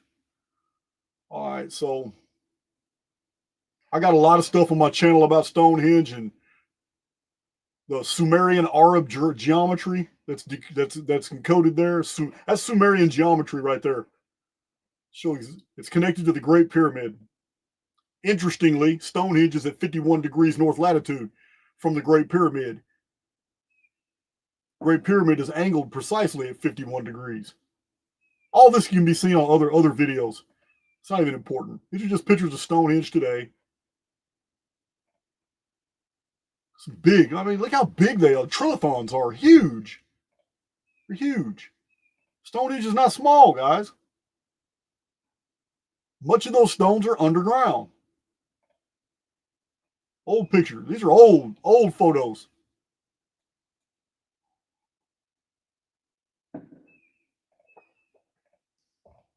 All right, done with that. I'm trying to get through a little bit faster so I don't bore you guys with stuff you've probably already seen before. So now I'm going to show you some things before we move on to post-Technolithic. You have to see the greatest Technolithic artifact this world has ever known. You already know what it is and why it's Technolithic. I'm talking about the Great Pyramid. You know, you've seen the pictures. Oh, when it was found recently, it was half buried in sand. Sphinx was buried almost to its neck. The temples were buried in sand. Yeah. In the Napoleonic time, it was just buried in desert sand. Seashells were everywhere. Great Pyramid. Most people don't even have a clue. They don't know anything about the Great Pyramid. They think the Great Pyramid is like all the other pyramids in the world, and it's not. And I'm going to show you. But we're going to go through the pyramid stuff fast, because I got a whole playlist about the Great Pyramid. So we're not going to go through these fast. But I'm going to show you that what you're seeing today, when it concerning the Great Pyramid, ancient accounts, like right here, Ibn Abd al-Hakim, right here, 855 CE. In the year 855 Anno Domini, this man wrote the pyramids were antediluvian, pre-flood, and they resisted the force of the Great Flood. Al-Makrizi said that the Great Pyramid complex must be from before the flood, or some civilization would have left us records about it. Here, that's right there. Al-Biruni, 900 years ago, Al-Biruni wrote that when you look at the Great Pyramid, 2/3 of the way up, there's a brown water line where the ocean used to be. Yep. Can't see it no more because they took all the stones. If you go on my Twitter feed or look on my Great Pyramid playlist, I show a fossil that was recently discovered on the Giza plateau on top of a brick of the Great Pyramid, a marine fossil showing that it was underwater. Now, was it underwater recently? Yes. Was it like Robert Schoch and Robert Bauval and Graham Hancock say? Absolutely not. It was not Younger Dryas. It wasn't Ice Age. It wasn't 10,000 years ago. It was recent, within the last 43 centuries, because that's what the traditions tell us. Egypt was called the raised land. Why? Because it was raised out of the water. Diodorus Siculus and Strabo tell us the entire Sahara Desert used to be a sea, the Triton Sea. What is it now? It's a desert. What are deserts? All deserts are ocean bottoms at one time. Yeah, I can't stand uniformitarianism. It's always gonna teach you things that rebel against the basically the evidence of your eyes, which you can just plainly see. It's crazy. So what the Great Pyramid used to look like was this on the bottom. This is what's described by Herodotus. This is what Herodotus, however you say his name, Strabo, Diodorus Siculus, Ammianus Marcellinus, Al-Biruni. This is what was described. The Great Pyramid was white. Strabo said it looked like a building being let down from heaven. There was no way to climb it because you couldn't get your fingers in the joints. 51-degree angle is impossible for a human to climb. What you see today is after all the casing blocks were stripped by locals for building materials. This is Technolithic architecture. It is absolutely precise. Look at this. These were the casing blocks. The casing blocks were precise. For hundreds of years, academia argued amongst themselves about the existence of these casing blocks. Said it didn't exist. It was a myth. The Great Pyramid is just like it was built thousands of years ago. Total bullshit. When they removed all the sand from the base of the pyramid, look what they found. What is that? Casing blocks on the lowest level. They found them. When they measured them, laser smooth tolerances, far smoother than the marble on bank buildings. Casing blocks again. Here's a photo. Here's a photo of the casing blocks. This is Technolithic architecture. It is gigantic, austere with no decoration, and absolutely perfect.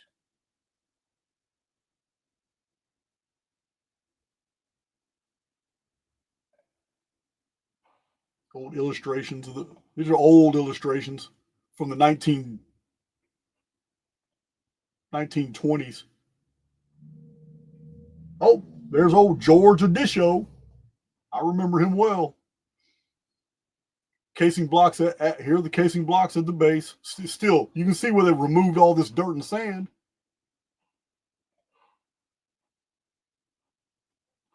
All right, moving right on to the next file. So one of the chief features of the Great Pyramid is also one of the most ignored. And what I'm talking about are the chevrons. The original entrance to the Great Pyramid was unknown for thousands of years. This is why Al-Mamun in 820 had to tunnel into the pyramid. And only by tunneling into the pyramid did they actually find the original entrance. These chevrons, these giant chevrons right here, they mark the entrance, the original entrance to the Great Pyramid. Interestingly, in ancient civilizations, the chevrons are the origin of doomsday symbols that are found in Mesoamerican and ancient American artwork everywhere. This is the doomsday gate.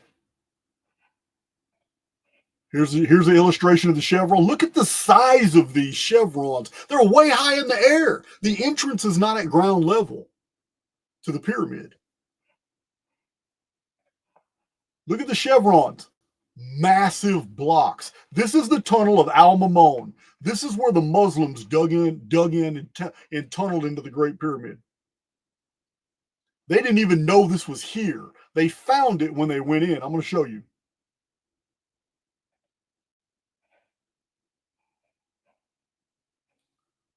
Ingenious architecture of how this entrance is on the end of the pyramid. How these granite blocks hid the entrance.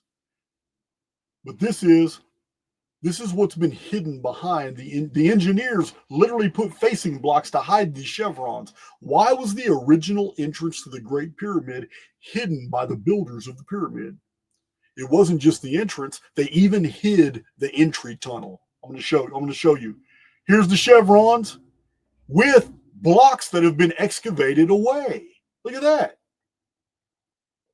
Why do I find this interesting? Because, as I've shown on my channel, somebody's been real busy trying to hide stuff in that entrance. Who concreted all that? There's the chevrons. Who concreted all that?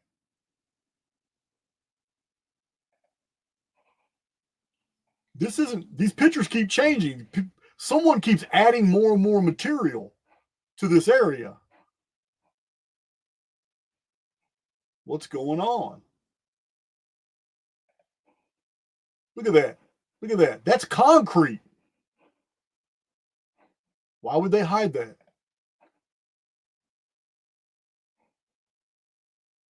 That's an older picture right there. It's an old photo.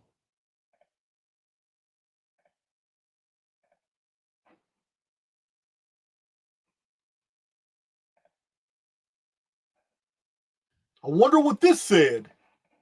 This is an old illustration. Under the chevrons. Perfectly square tunnel right there. Look at this. Big, giant, massive block that has a crack in it, and smaller blocks. All that's been removed. And then concreted over.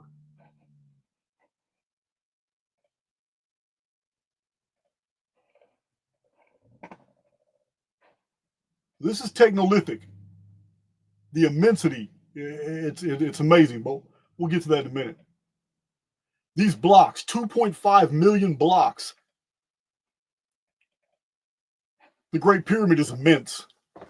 Technolithic engineering. This is an engineering facility. This is a facility that performs a function. Don't listen to the archaeologists, Egyptologists, academics, academies, and anthropologists who are going to look at this and tell you that this has everything to do with burial rituals for a pharaoh. I'll lose IQ points listening to that drivel. This is massive. It's 481 feet high. It's equal to a 41-story building. It's 203 levels of blocks all the way to the top. It wasn't finished. The Great Pyramid was never finished.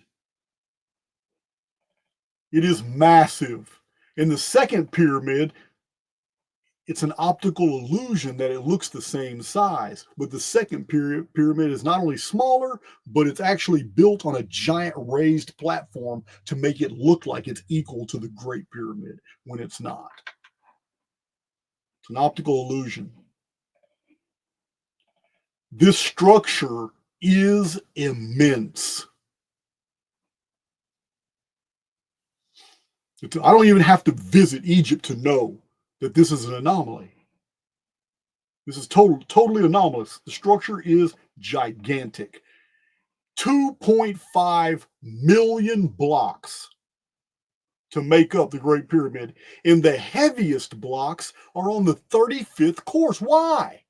Why would you put the most gigantic blocks of the limestone substructure here underneath the casing stones? Why would you put the largest one on the 35th course?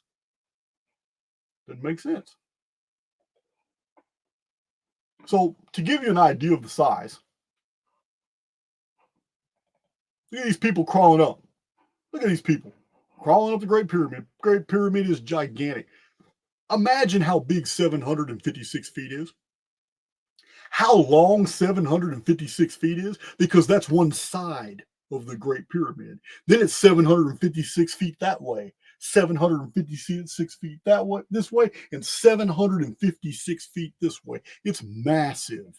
What the hell got them to build something that big? The Great Pyramid of Giza right there. There's the second pyramid. There's the red pyramid, the third pyramid. There's the pyramid temple in Chaldea, Ziggurat, right there. It's nowhere near the size of the Great Pyramid.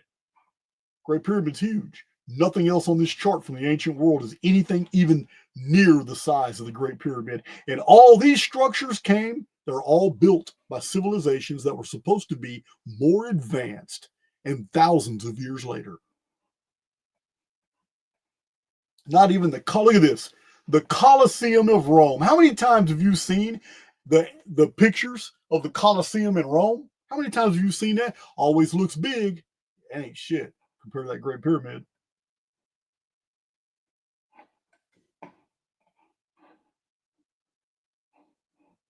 I know I got another picture. Oh, I do right here. Here's another one. So here's one that just measures pyramids. Look at that. So the oldest pyramid in the world is the Great Pyramid. It's the original. Everything else is a copy afterward. Here it is right here. It's the biggest, 481 foot tall. The pyramids in the Americas may have more volume, but they're not true pyramids. And I've discussed this on my channel ad nauseum. I explain how this big one here that a lot of people, I understand national pride. I understand, yo soy Mexicano and you want to be all prideful that the biggest pyramid in the world is in your country. I get that, but we need to stick with the facts. And the fact is while this does have the most volume in the world, one, it's not a pyramid. It's a mound. Two, there are 5 substructures there, meaning archaeologists have tunneled into the Mexican pyramids and found out that it was a smaller pyramid that had collapsed in a cataclysm. And they buried over it, paved over it, and built a second structure that's even bigger. It was destroyed. They built a third structure, a fourth structure, and you're looking at this mound right here in Mexico. That is the fifth iteration of that structure. That's not a true pyramid. The Great Pyramid has never been built over. It's still standing as is, as it was built. And that's the story of a lot of pyramids around the world. They have been rebuilt over and over and over.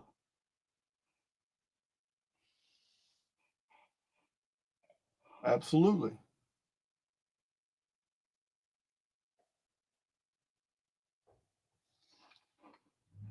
Yeah, that's okay. We're done with the pyramid deal. Now, the internal precision. Oh, that's epic. That's epic, guys. I've got some amazing things to show you now. But you know what we're going to do real quick? What we're going to do real quick is we're going to watch this little short video while I get some of this coffee out of my system so I can drink some more. I got a real short little video for you. I think you're going to like it. It's my bathroom break video because I knew this is going to be a longer video because we got some profound things to look at. Let's do it. I'm going to share. Let me get in here. Remove this. Present.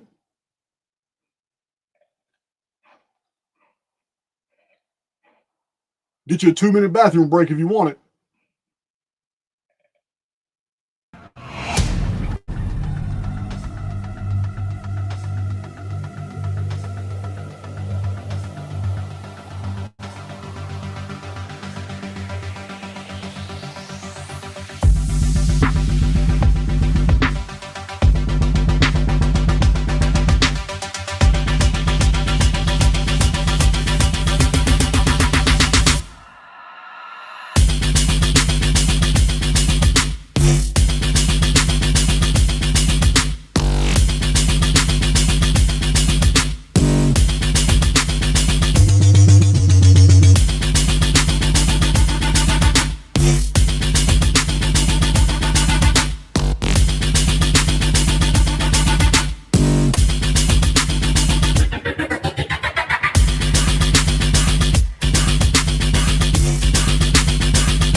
I'm ready for round two.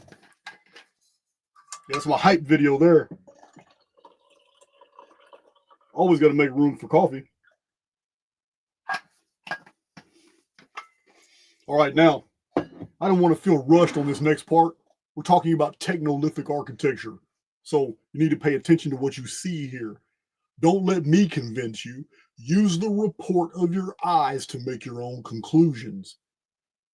My own conclusion is that Egyptologists are full of shit. All right, so I'm going to remove that from stage. And I'm back on share. Hey, there it is right there. All right.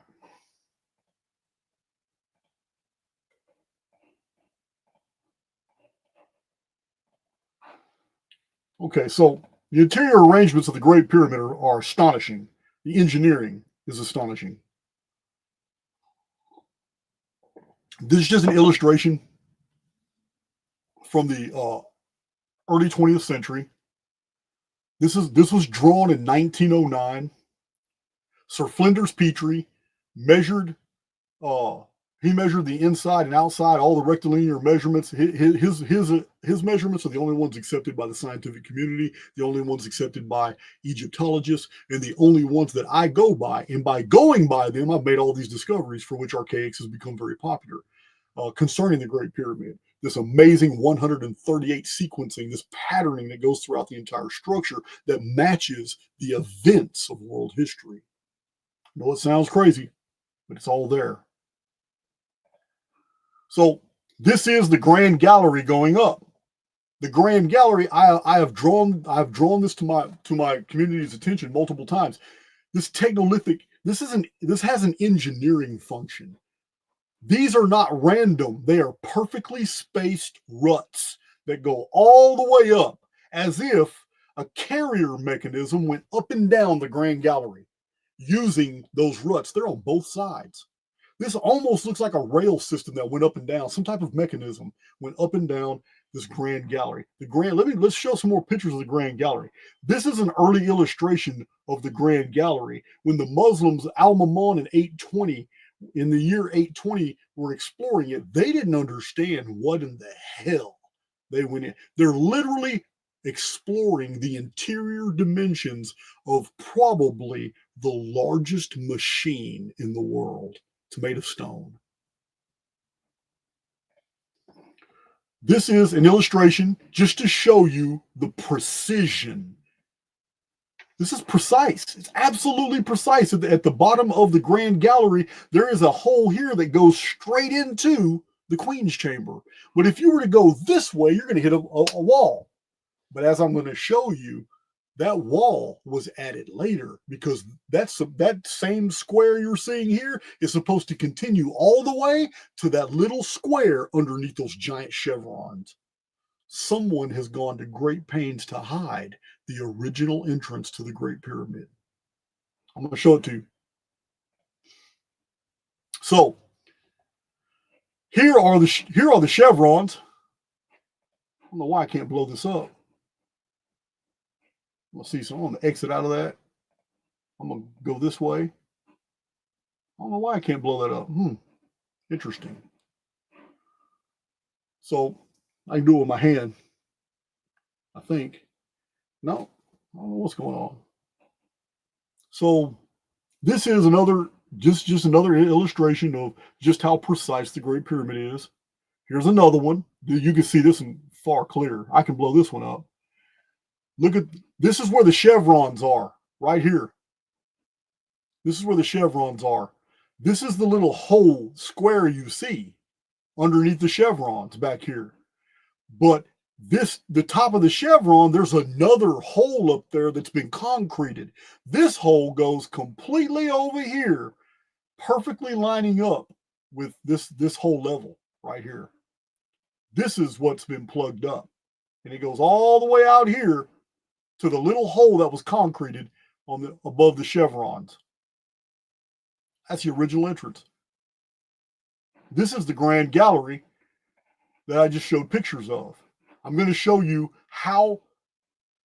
the precise engineering of this chamber. It's going to blow your mind right here. Antechamber. We'll get there in a second. Here's another one. Remember, the Great Pyramid engineering goes all the way underground to a subterranean chamber that has what's known as the bottomless pit. No one knows how deep that is. They got a cage over it now because somebody died, got lost in it. I believe this was Christopher Dunn, computer generated deal. I don't really know. This is supposed to be a hollow or something here. I'm not sure. Grand Gallery is Technolithic. The mechanism that traveled up and down using these niches is missing. It's the Grand Gallery. Remember, it was smooth at one time. It has suffered subsidence and earthquakes for thousands of years, and still it's intact this much.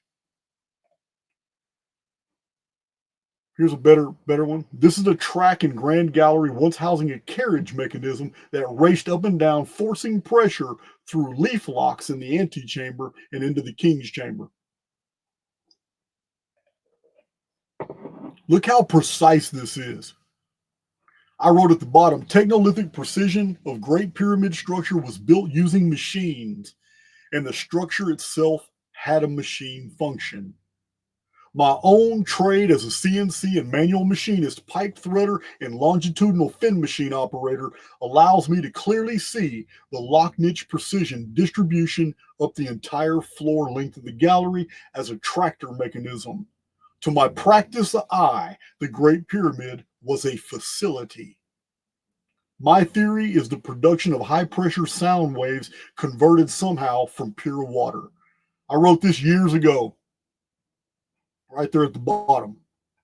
I wrote all that years ago. Yes, guys, by trade, I am a machinist. All right.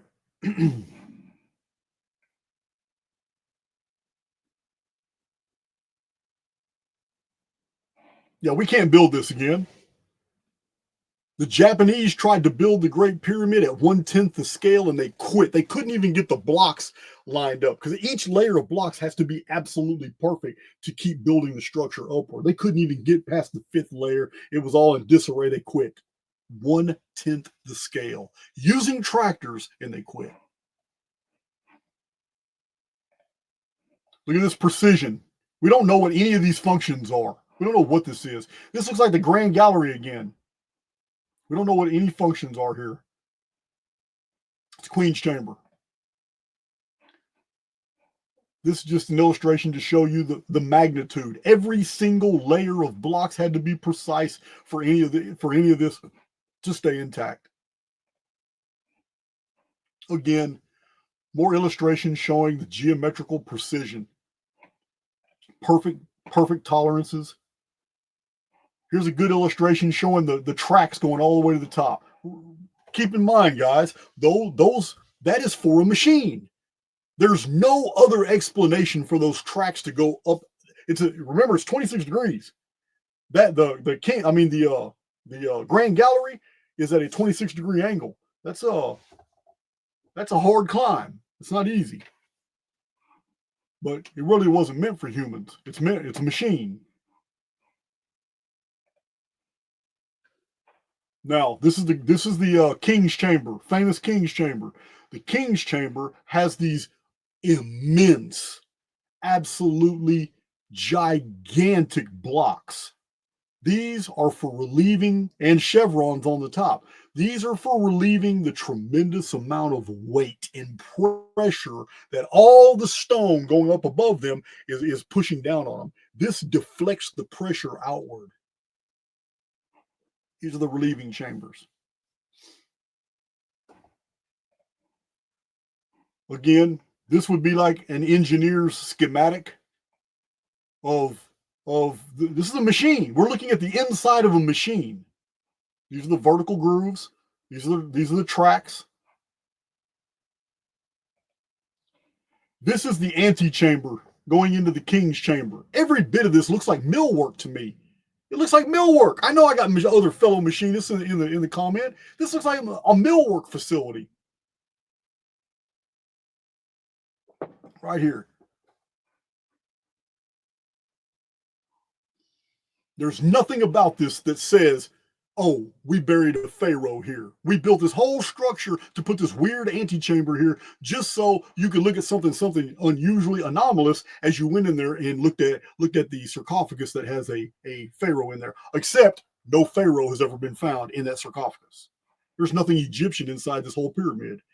Remember, 1837, Colonel Howard Weiss was running out of funding, and he forged the cartouche of Cheops in there. Humphreys Brewer was one of the people involved in that, and he told on them and said, man, we fucking painted all that. It's all a lie. But they don't care because they needed the funding, and the English wanted to be the ones to discover for the world that Herodotus was right. That there is evidence that Cheops built the Great Pyramid. Total crap, total bullshit. It would never fly in a court today. Humphreys Brewer gave it up, but scholars, historians, Zawi Hawass, also, I can't stand Zawi Hawass. Nothing but an intelligence operative running an archaeological site. Here's the antechamber again. That's the granite leaf. On the granite leaf is a 1-inch boss. That boss is the unit of measurement that's used throughout the entire Great Pyramid. Tell me we're not looking at a machine. Absolutely technolithic, perfect machine. Here it is. There's the granite leaf. That's the boss right there that I've been telling you about. There are components missing. These are locks, but whatever was slid into place is now missing. Whatever was slid into place would change the pressure of whatever was, if it was fluid, if it was gas, if it was acoustical, whatever it was, those locks would have been designed to change frequency or pressure. They're missing. They're gone. Here is the original entrance to the Great Pyramid. This is the chevrons right here. This was a really hard to find illustration.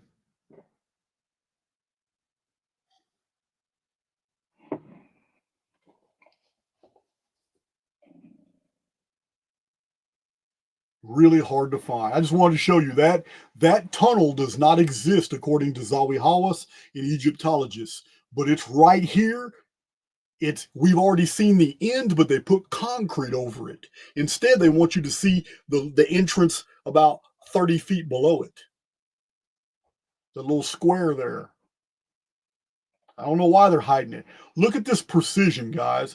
This is the axis conjunct between the descending passage and the ascending passage. This geometrically perfect. This is technolithic precision. Again, technolithic precision. Look at this. Look at this as a photo negative. It is perfect. The absolute largest architectural structure in the world, because of its mass and precision, is a machine. These are the granite plugs that were there that stopped someone from going up to the ascending passage. Grand Gallery. Queen's Chamber again. You just don't know what these features are. Now, I did this right here. I did this right here to remind myself in the future. If I was an architect and I needed my machine to work only at a far distant date, when humanity was ready to understand what my machine meant for them. If I was that architect, and I worked a lot of this out when I published my book, I don't even know where it's at. Lost Scriptures of Giza was published in 2006. It is my research on the Great Pyramid and what it means. And I pulled those of you in the comment section, Those of you who have read it, you can let the people who don't know what I'm talking about. But I tried to amass all the information I could find from all the ancient records known to man about what the Great Pyramid was, its function, its origin, who built it, and why.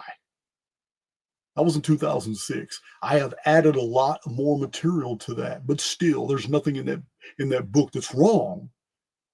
I just added a bunch more to it since 2006. Long before I was a YouTuber, in the past 4 years, I was in publishing. And I was publishing material with bibliographies that were massive, showing everybody where I got my data from. I drew this with a computer because it's very obvious to me that there are components in the Great Pyramid that need to be returned to their original places in order for this machine to function as it was supposed to. I'm equally of the opinion that if I was the architect, I would have hidden them, because until a civilization understands the value of what I left them, I need to make sure there are no dumbasses that are going to harvest those materials for other means and they'll get lost. So the best thing I can do is cover up the entrance from both ways, knowing that they're going to figure it out eventually. But by the time they can figure out that there's a missing passageway, when they clear that missing passageway out, I'm going to leave the evidence in that passageway of how to find a recess in this monument somewhere that has either the instructions, the molds, or the actual pieces that need to be reassembled to put in that grand gallery, king's chamber, queen's chamber, and antechamber. All I have to do is make sure they don't discover it until they're ready to.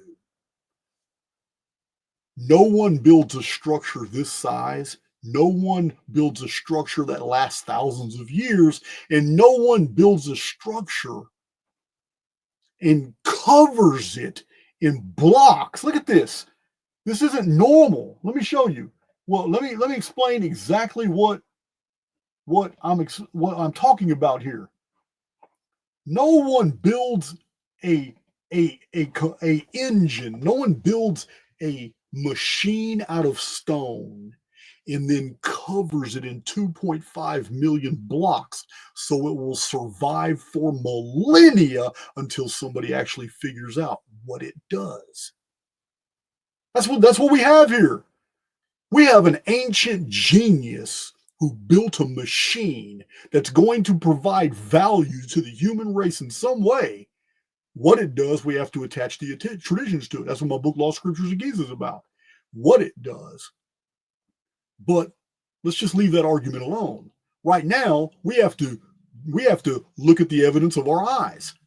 That's a machine structure on the inside that was deliberately hidden.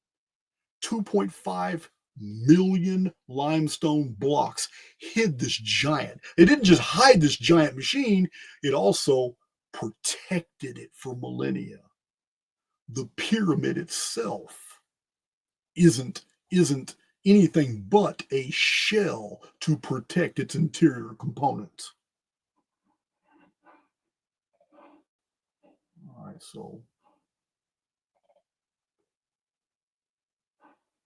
that was this is the last one. So I did this because X marks the spot to me. We were destined to discover eventually that passageway. And because we discovered it, we're going to clean it out. Maybe Zawi Hawass has already done it. I don't know. But that's where I would put the next clue. Because somewhere, if I was the architect, I would have never not had all the components there for discovery, very cleverly hidden, to the point where they would only find it when they were ready to find it, when they were ready to activate a machine and ready for whatever its effect is.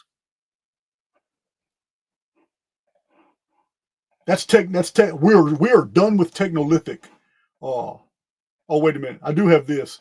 William Corliss, the scientist of the Source Book Project, this is another source book deal that I have, like right here. This is scientific analysis of the Great Pyramid stone, and it was pretty much ascertained by French scientists that this stone is synthetic and it's made to look like the real thing, and it fools people because it's literally mined. I mean, it's literally quarried from Egypt. It's real quarried limestone, but they liquefied it and they added all kinds of particulates like beryl that harden the stone. We're dealing with Technolithic architecture is geopolymer. And it's very cleverly hidden. So I'm going to show you now. Let's go to here.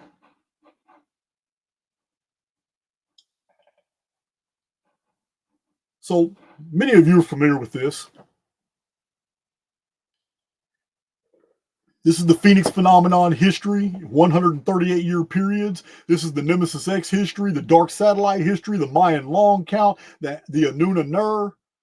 This is the Anunna-Ner chronology, the cursed earth chronology, and basically the civilizations of the world, how they unfolded. It's all in here. So what we've discussed so far just now is this period right here of 3895 BC, right there where my cursor is, 3895 BC to 3439 BC. This is Advanced Neolithic during this period. The world is totally destroyed in 3895 BC. It's the Adam and Eve reset. It's what the first two chapters of the book of Genesis is about. Not a creation, but a renovation of pre-existing materials. This is why tohu wavohu in Genesis 1 is only found one other place in the Bible, and this is in Jeremiah chapter 4, where it describes that all the cities of the world are destroyed. It's right here. This is what happened in 3895 BC. Adam and Eve were naked because they had lost their infrastructure, completely gone. Be fruitful and multiply and replenish the earth. Genesis is not about a creation. It's about a devastation so total that the survivors had nothing. This begins the 1656 years of the pre-flood world. During that period, we have the Nemesis X appears for the very first time and destroys 1/3 of mankind. This is the Advanced Neolithic. Flooding kills, but all of a sudden Enki appears. In the Hebrew version, it's Enoch, but in the chronology, they both appear at the exact same time. How do we know? Because in the biblical chronology, Enoch appears as the son of Jared. Jared comes from the root to descend the mountain. It's the year 456, Anno Mundi. But the year 456 Anno Mundi translates to us as 3439 BC. And what is 3439 BC? It's exactly 1,200 years before the Great Flood Typhon event in 2239 BC. For those new to my channel, I'm not just throwing numbers out. My Archaix veterans will tell you there are immense data sets and charts and published books that show every one of these dates. 2239 BC, Great Flood of Noah, the Typhon flood, was precisely 432,000 turnings of the stars after 3439 BC, when Enki appeared with the Anunna. This is the famous 432,000 shars that's mentioned in all the Near Eastern texts. The appearance of the gods before the Great Flood was 432,000 turnings of the stars, shars. Billy Carson follows Zechariah Sitchin, and so do many others, who said that was 432,000 years, because Sitchin followed the uniformitarian model. The Near Eastern texts do not measure years, they measure days. So anyway, 3439 BC, this is what we just talked about. 3439 BC, the Nemesis Cataclysm ended the Advanced Neolithic and almost instantly began the Technolithic. Enki in the Anuna were the Watchers. They descended Mount Ardis. They were the Anuna. They came out of a mountain, built ships, and left their homeland, which was destroyed, and they made it to a new place. Remember, I've told you guys many times, the Sumerian histories did not happen in Sumer. That's why they're full of alpine language. They're full of plant, animal, and situations that could have only happened at 45 degrees north latitude and in mountains. The Sumerian histories never happened in Sumer. So, 3439 BC was 432,000 turnings of the stars, or exactly 12 centuries, because 1,200 times 360 days is 432,000. This is why we know that Enki and Enoch are the exact same personality, but from two different cultures. In chronology, they're a perfect match. So here we have Technolithic. We are now into the Technolithic civilization when the Great Pyramid is built. Then something happens. You see this red deal? It's been on this chart for 2 years. You see it? 2653 BC is the only date this could have happened. And what am I referring to? I am referring to a cataclysm that destroyed the world, that was actually documented by Zecharia Sitchin himself, who said that the sun darkened, earthquakes destroyed the world, humanity was decimated. He said all this. He said that all this destruction had just happened right around the time that the Anuna vanished. And the Anuna vanished when Nibiru appeared. I know the Anuna went underground. Zecharia Sitchin tries to make it sound like the Anuna went up in spaceships and disappeared. But that's not what the archaeology shows. The archaeology shows underground cities, and we'll see those in a minute, because that's post-Technolithic architecture. Zecharia Sitchin gave us the actual chrono markers to date this massive destruction when the Anuna left. Technolithic civilization completely collapsed, and it was when the Phoenix appeared very close to Nibiru. I don't call it Nibiru. I call it the Nemesis X object for a reason. But he calls it Nibiru. And that's fine, because this is the only time before the flood, and the only time anywhere in this whole Anuna narrative that Phoenix and Nemesis X appeared back to back. In fact, if you look, what is it, 6 years? They're 6 years apart right here. This is when it happened, 2653. Now, 2653 is also noted for being over 4 centuries before the Great Flood. That's really interesting, because ancient Mesoamerican records and traditions have left us a record that 408 years before the Great Flood was another destruction. There was a 408-year period when the sun was born. It was a sun age. It's very interesting. So I cite those on my Phoenix Phenomenon playlist.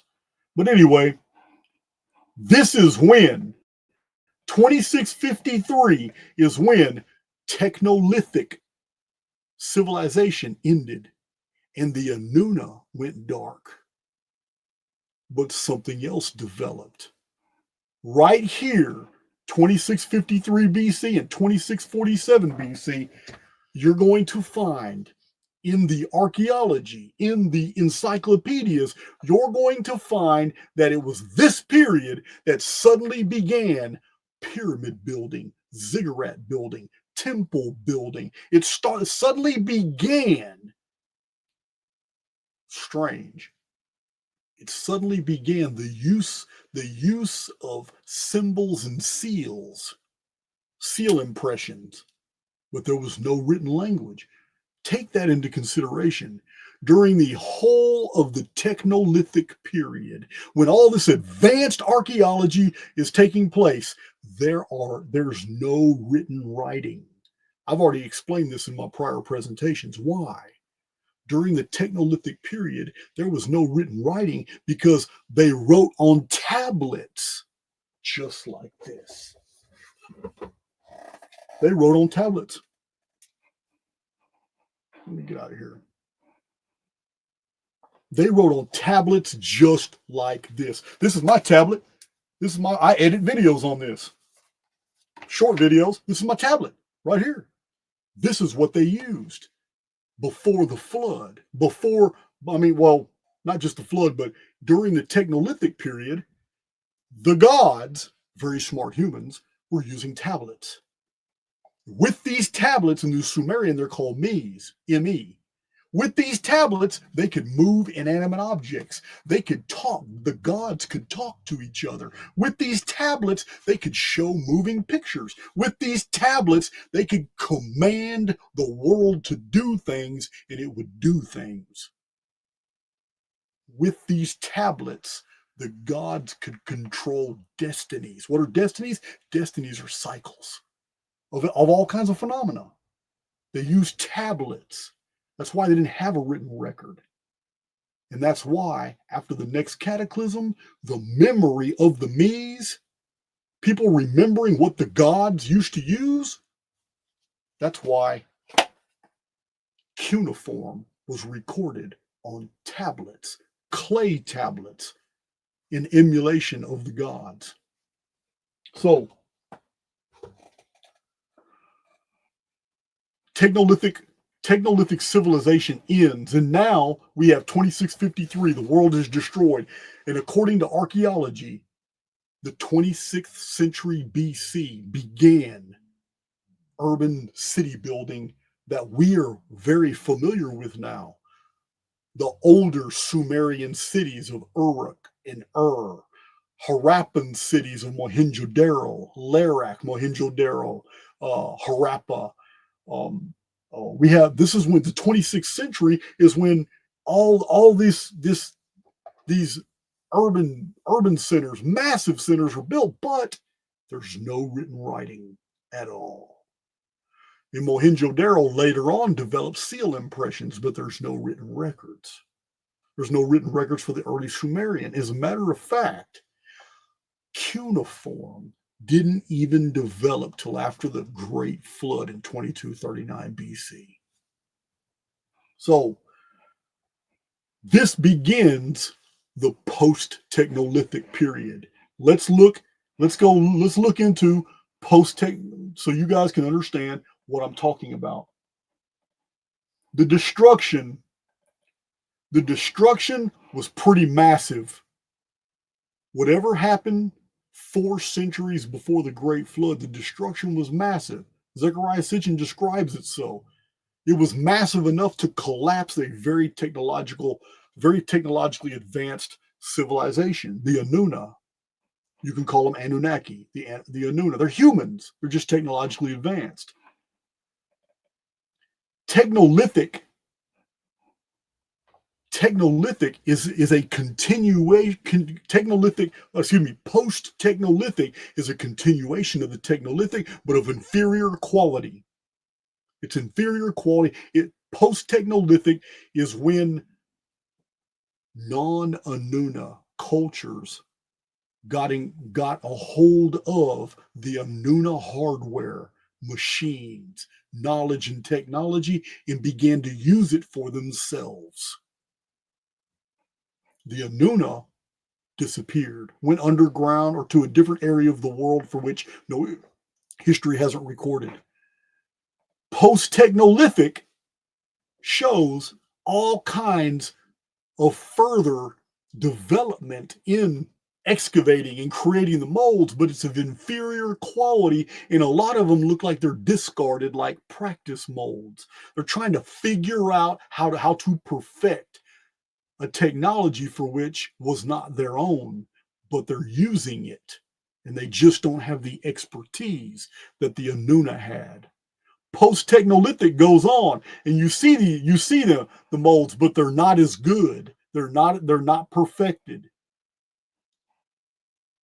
We're just running through it.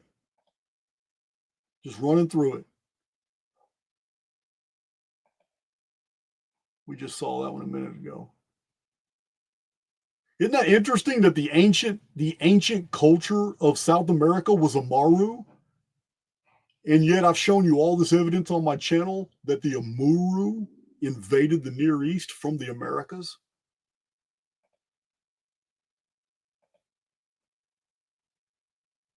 Post-Technolithic is very difficult to show because it's a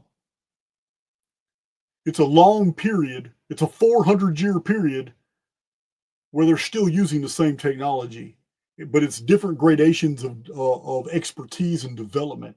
And it deteriorates all the way to the point of the Great Flood. It just deteriorates till it's almost nothing. So many practice modes. Look at that. Look at that. What do you think that was for?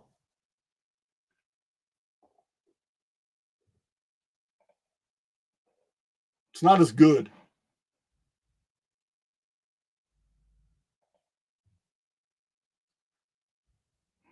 It's during the post-Technolithic period that we start having circular constructions. We don't have any in the Technolithic period. I have never found any evidence of a circular stone construction in the Technolithic period. It's all austere. It's all planes and angles, and it's all absolutely perfect, but none of it's circular. None of it's round. That's the post-Technolithic period before the flood. Post-Technolithic.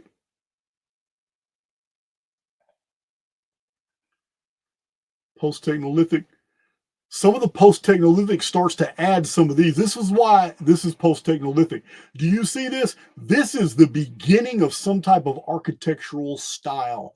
This is where culture starts to be infused in architecture. It's like there were rules during the Technolithic period. Everything must be austere and of absolute utilitarian value, and nothing at all of aesthetics and culture. Then all of a sudden, in the post-Technolithic period, they start experimenting with adding some design in things. A lot of them seem to be practice molds. Do you remember what was excavated out in that first picture? Looks just like that was. That is the shape, and it looks like the shape and dimensions of what was taken out of that hollow area earlier. Look at this. Look at this. Archaeologists are baffled because when they look at something like this, they think that is the end result, and that's not. That is what was left behind. That right there is what was excavated out in situ. That whole area, that shelf was lifted up and taken somewhere else and probably turned upside down.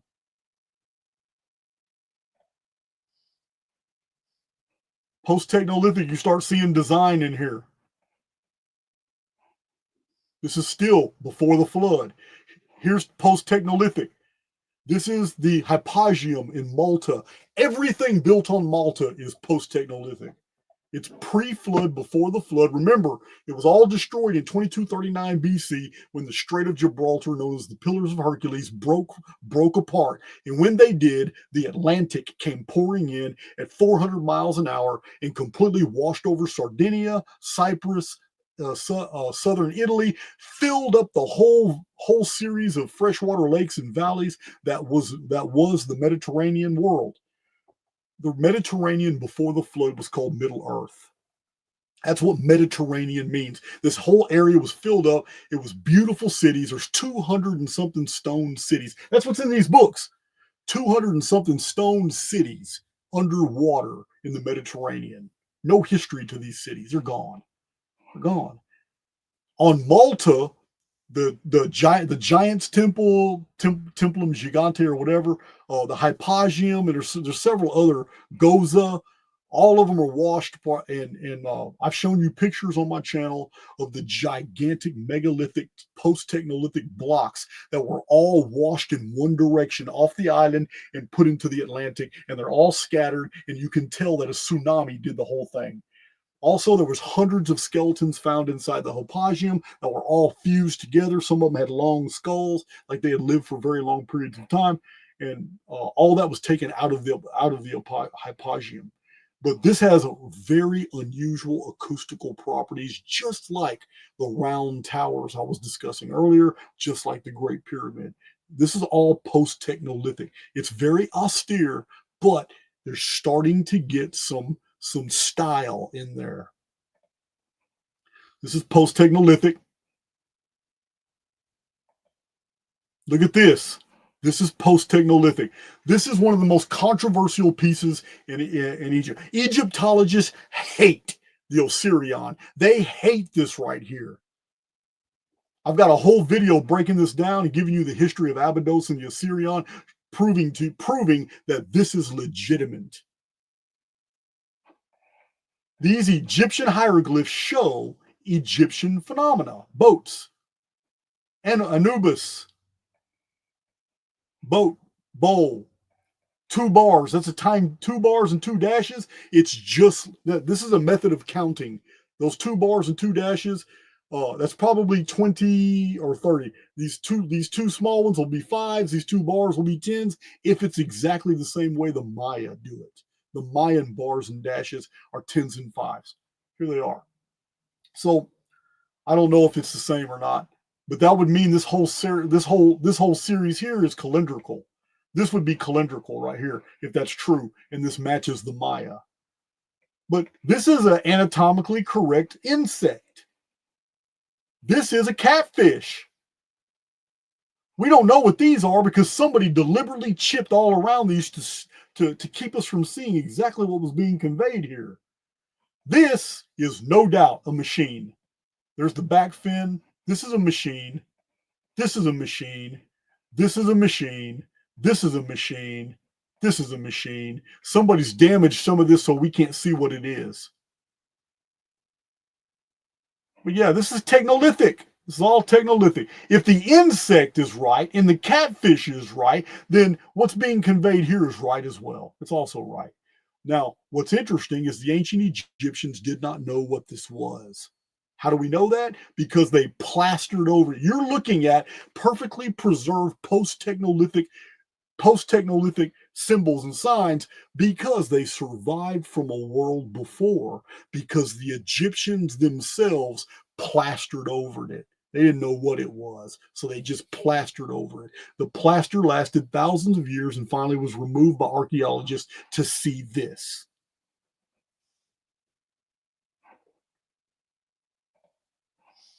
Look at these cuts. Remember, guys, technology is nothing new. It's nothing new. It only takes us 200 years to go from horse and buggy to Hadron Collider. So don't think that any of this is new.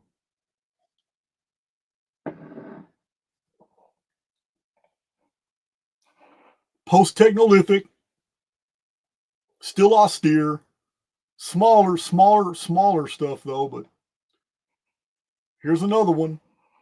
This right here has baffled researchers. It's baffling to me, but it's baffled researchers forever. But you got to take in consideration that this may not be what it's supposed to be.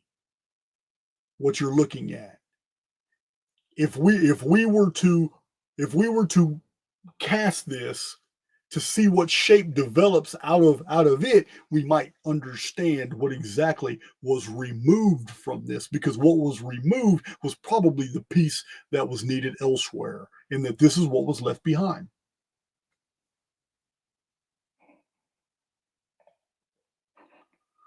There it is, post-Technolithic being dug out. Post-Technolithic is still austere, but it's inferior quality to the Technolithic.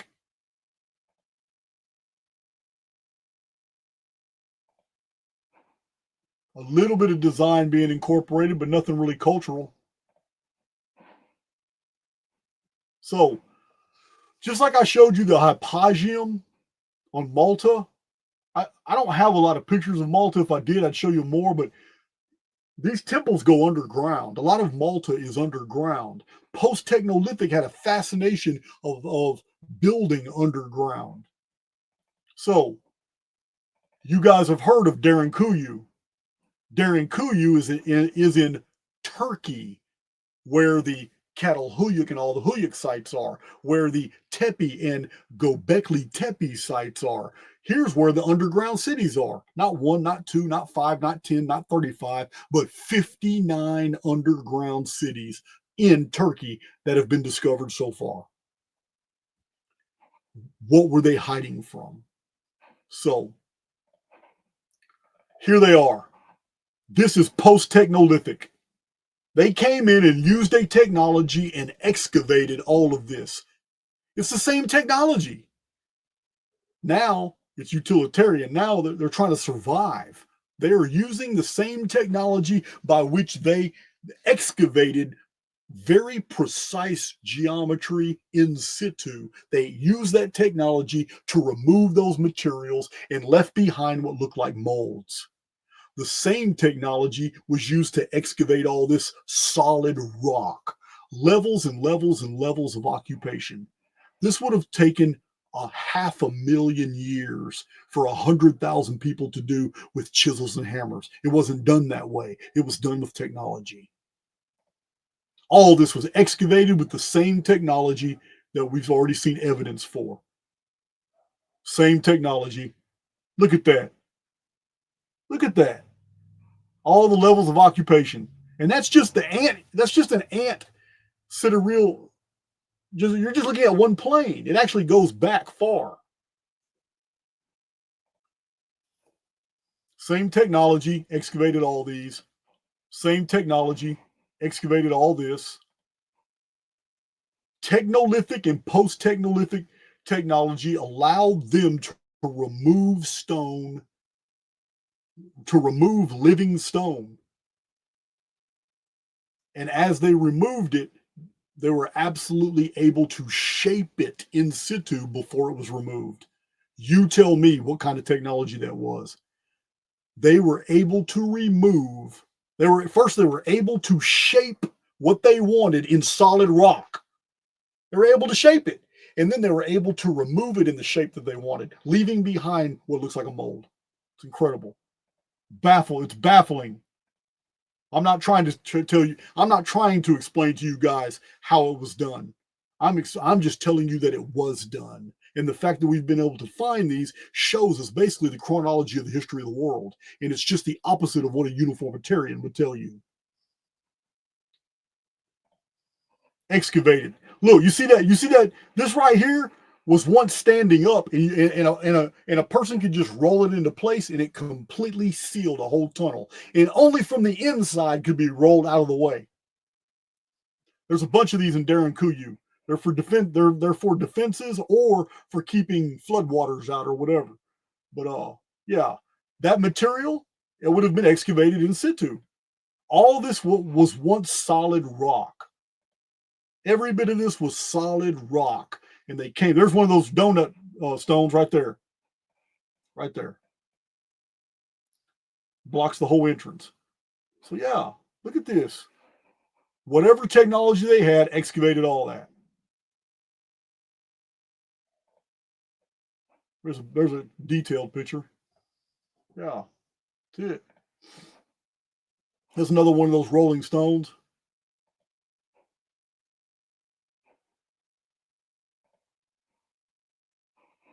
Yep. They were even smart enough to not excavate the pillars. This isn't a made pillar. They didn't make this pillar. They excavated around it, and they left the living rock attached to the living rock of the floor is still attached to the living rock of the ceiling. Genius at what they did. All of this was excavated by a science that we do not possess anymore.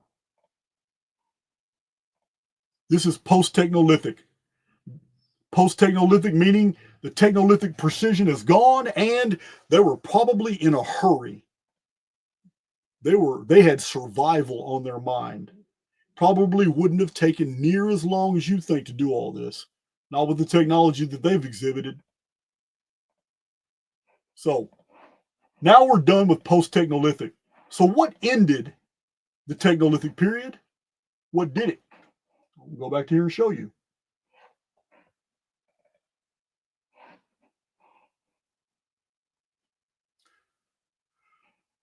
You see that date right there where it says Great Flood, 2239 BC, the end of that circle, the collapse of the vapor canopy. That's what ended the post-Technolithic period. Technolithic architecture ceased to exist from that time. Post-Technolithic was gone. The Great Flood did destroy a bunch of the world, but the whole world didn't flood. There it is again. Look, it is one of the major phoenix cycles. See the three great phoenix cycles of world destructions? Vapor canopy collapse, 2239 BC. It's one of the major ones. That's when post-Technolithic and Technolithic ceased to exist. Again, Great Flood, right here, 2239 BC.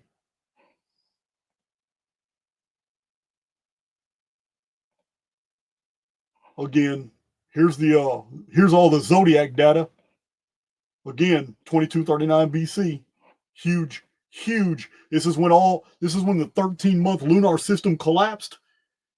This is when the Pleiades, Orion, the Great Bear, the Little Bear, Alpha Draconis, Ophiuchus. This is when all those they lost relevance after this. Now we have there's a Great Flood. The central line right here is the Great Flood. That's when post-Technolithic. After post-Technolithic collapsed, all the people are hiding in the underworld now. After the Great Flood, we have what appear Sumerian logographic text, cuneiform text, Akkadian, Babylonian, Assyrian, hieroglyphic, Rongo. All these appear after the collapse of post-Technolithic. That's when they appear.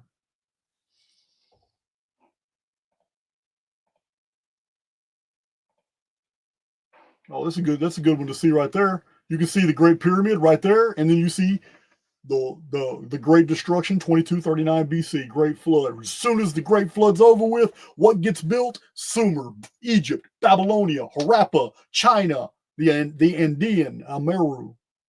Yeah, there it is, all right there. There's the Great Flood on the far right margin. So anyway, I've shown you enough examples. That's what we got there. That's post-Technolithic. So now we get to my favorite. This is my favorite. Oh man, do I have some mind explosions for you guys now.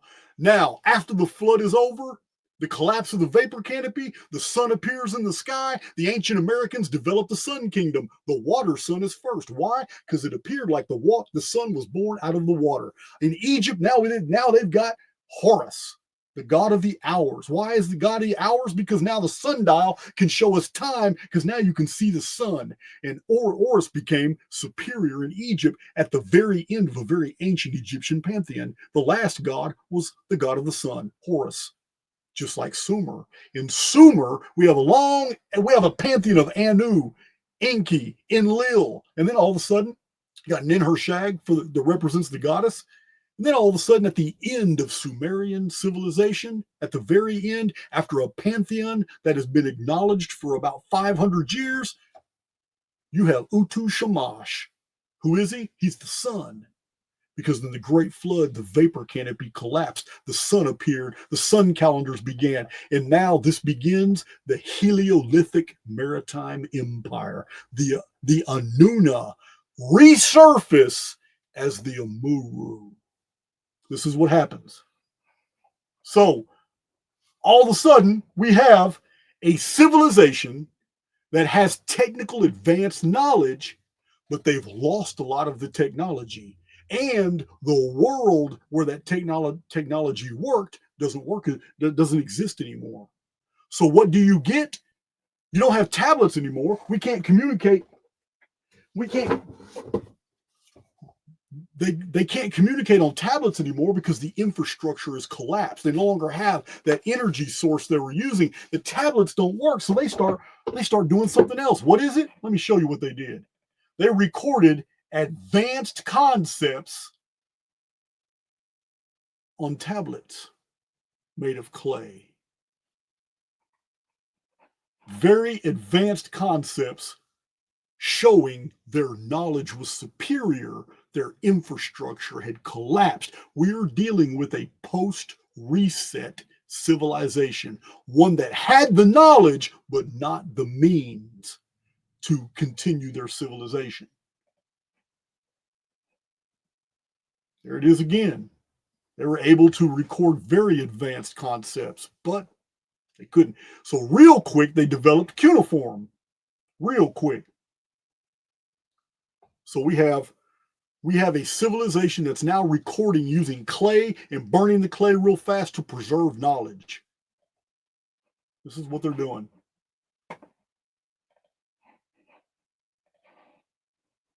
We're going to move through Helio-lithic fast. Fast. You guys are going to have some amazing aha moments. Now, during the Helio-lithic period, the old pre-flood Anunnaki technology still worked as far as being able to move gigantic weights effortlessly. Also, they were still able to excavate. They were still able to excavate in situ, but they had lost the ability of how to do it with the perfection that they were doing it before the cataclysm. During the Helio-lithic maritime empire, this knowledge is everywhere in the city building. Let me show you. First of all, you guys are very familiar with Baalbek. Many of you. I'm just going to go through these real fast. But Baalbek has what's known as the trilithon, as gigantic blocks, but one of them is still in situ. The block has been excavated, but it's still connected to living rock, meaning the work was interrupted. We know what interrupted it because we know the event that ended the Helio-lithic maritime empire.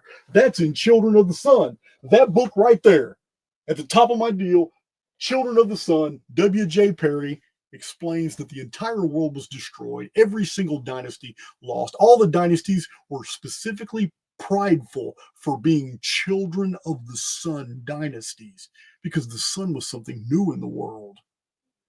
That's his book, Children of the Sun Dynasties. He even said that circa 1688 BC, the entire world was destroyed. He doesn't even speculate what did it. He just says every dynasty in the world collapsed and the human race lost faith in the sun. We'll get to that in a minute. But we're 552 years before that, a Phoenix cycle. Before that, we're at 2239 BC, and the Helio-lithic maritime empire instantly goes out and starts rebuilding. And they start building even better in all over the world. And what I mean better is holding more people, massive blocks. It's like they're compensating. It's like they're overcompensating. They didn't build with building materials as big. It's like they're trying to outdo their ancestors or whatever, because they're building even bigger things, but of inferior quality. Here's the trilithon for the three that are in situ. This is all right here. These are the originals from before the flood that were in this foundation. This is all post-Technolithic. What you see above that at Baalbek, see these little dudes right here? What you see right there is all this is Helio-lithic. This was added after the flood. It's a huge stone. We got a dude that's small, a little bitty dude at the small. Look how small he is. Baalbek's gigantic. The Romans ended up building a huge temple on the site.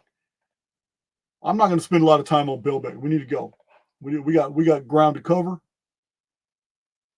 So, Helio-lithic architecture. I'm going to go to the architecture. Let me show you really fast. This is This is the cave of the Sibyl at Delphi. Doesn't it look like the Grand Gallery of the Great Pyramid? Look at that. That's the cave of the Sibyl. This is Helio-lithic.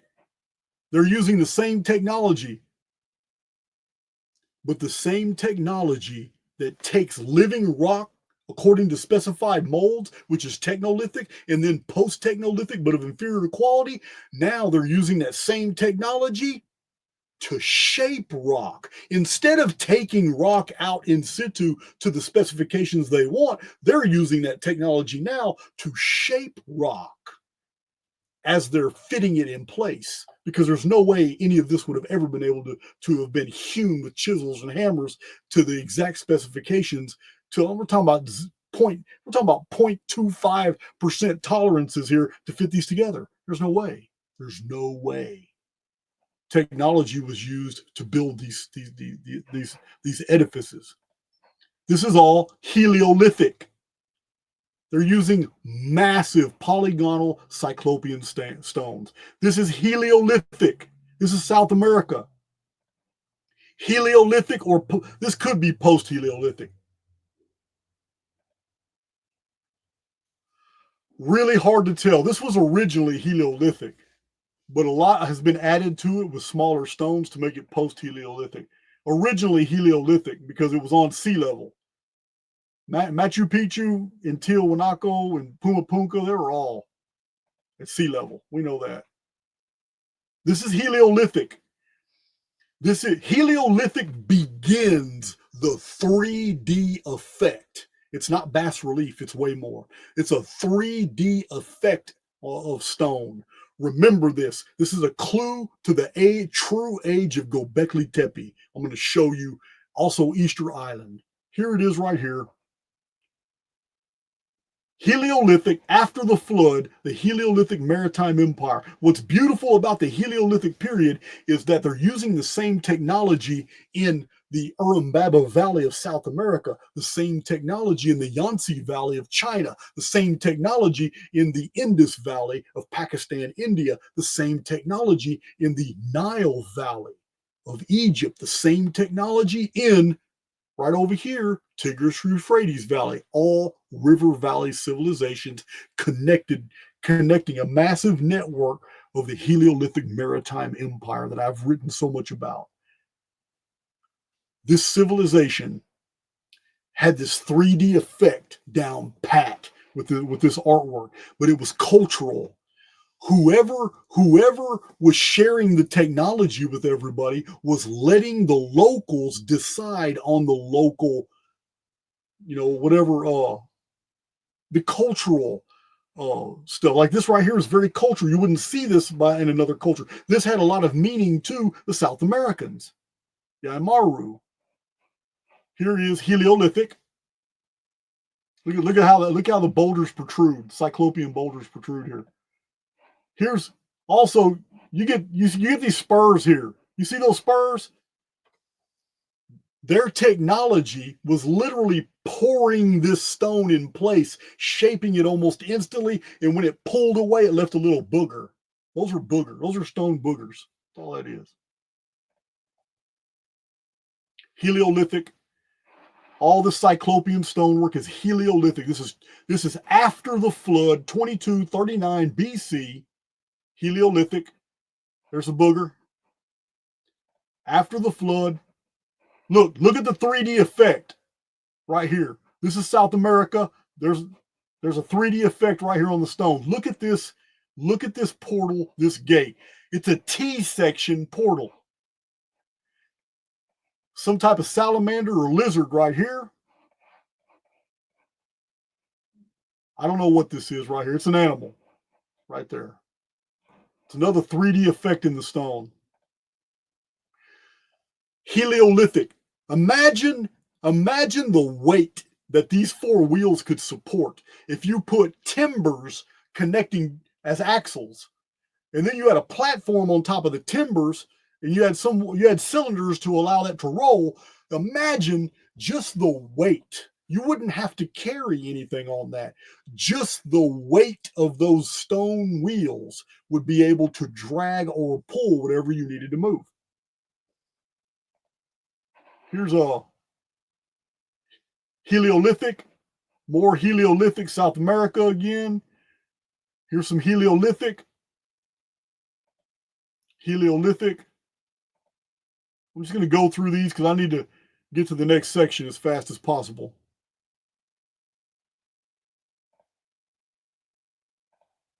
Because I want to get to this juicy stuff. You guys are going to have some mind explosions. This is in Malta. See boogers all over that. Here's where, in the Helio-lithic maritime empire, here's where they poured silver. Silver was poured into these little channels right here to earthquake-proof the edifice or the walls or the foundations. Blocks had these tongue-and-groove little areas, but it was filled with silver in situ. And when that silver cooled, it would strengthen the connection between those rocks, but it would allow the stone to vibrate. It's like shock absorbers during earthquakes. Helio-lithic. This is in Australia. That's Helio-lithic. I don't want to take away from Australia and New Zealand. A lot of Helio-lithic walls have been found, but they're very deep, as if they've been buried. This is a Helio-lithic in Australia, and I got some in New Zealand too. This is the famous Lion's Gate in Greece. Again, we got this almost, it's not quite a 3D effect, but it is good bas relief. Helio-lithic. This is Helio-lithic. It could be older Technolithic that was later. There's Helio-lithic blocks behind it. Could be Post-Technolithic. That's definitely Helio-lithic. Excuse me. I want to get through. I got a bunch of these. I'm just trying to get through them. Let you guys understand the Helio-lithic maritime empire was serious business building stuff all over the world. Look at it. That was technology that did that, guys, right there. All technology. That's a famous stone. It's huge. But you can see the booger right there. The lower left-hand corner. There's your booger. Huge walls.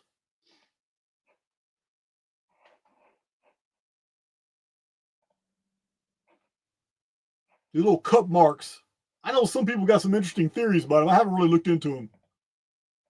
You know, as a chronologist, I'm really interested in time periods and when things happen, not how they happen. I need to get to the juicy. We need to get to Göbekli Tepe and Easter Island so you can really see the cornerstones of the Helio-lithic maritime. It's an old photo. Helio-lithic maritime empire. There's another Lion's Gate, old photo.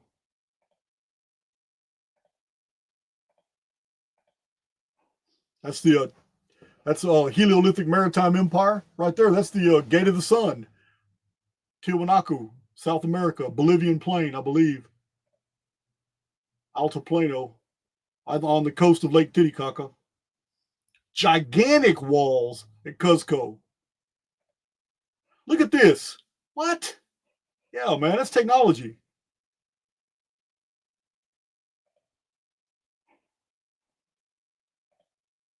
Gate of the Sun. Told you I had a bunch of pictures here, guys. Just trying to get through them. Massive. Polygonal. The polygonal effect was to earthquake-proof books. Why would earthquake-proof structures?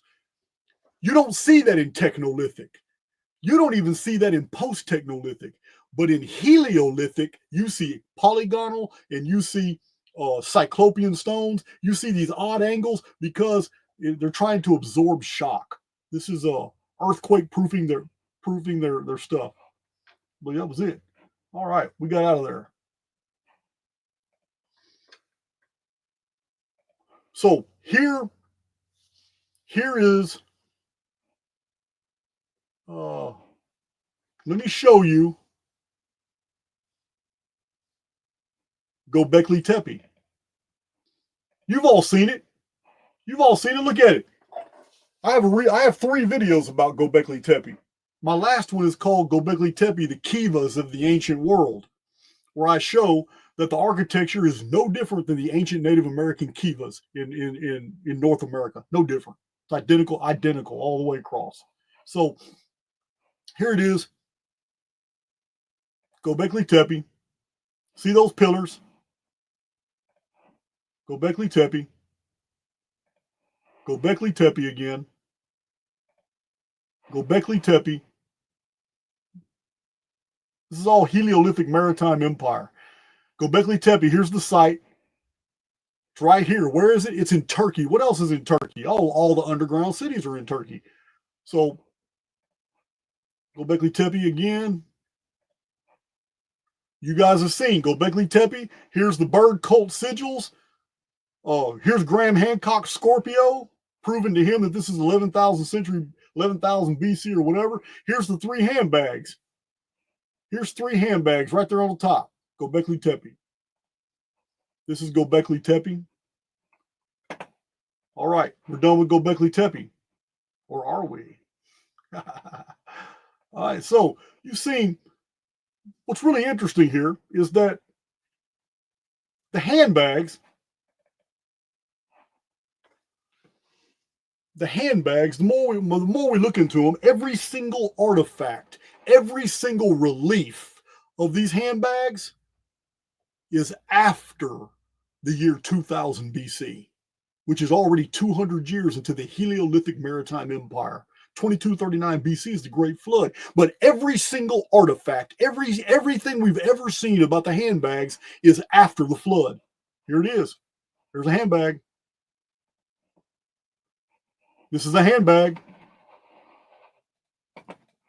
Here's the old Gilgamesh between two lions motif. In ancient America, it's a goddess between two panthers. Here's a handbag. There's a handbag.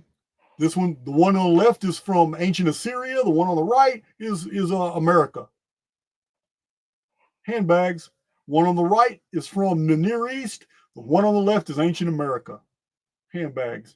These handbags. There's a handbag on an Assyrian relief right there. Can't miss it. There's another handbag right there. These real detailed ones like this, they're like the 6th to 10th century BC. They're not very old. There's another handbag. Look at that. Look at that. There's a goddess or a warrior between two cats, two panthers. Oh, and look, are those scorpions? Are those scorpions? Yep, they are. They got stingers. Yep, they're scorpions. Is that Scorpio? Hell no. Tell Graham Hancock to sit down somewhere. Handbag, handbag, handbag. Uh-oh. That's a handbag at Tiahuanaco. Look at that. What's going on? That's in South America. That's Göbekli Tepe, all of the Near East, Hittite Anatolia, and South America. Handbags are everywhere. What is going on? There's Göbekli Tepe. There's handbags in reference to the bird cult. So, the reason I'm showing you this is because these are what date. These gigantic pillars at Göbekli Tepe aren't gigantic when you put them in context with the time period they were built. They're all after the flood. I used to believe Göbekli Tepe was before the flood. Why? Because I believe that Graham Hancock BS. I believe the official narrative, but now they're shutting the site down as they're finding more and more evidence that it's nowhere near as old as they thought. Yeah, this is what's going on. Here's Göbekli Tepe. That's the handbags. So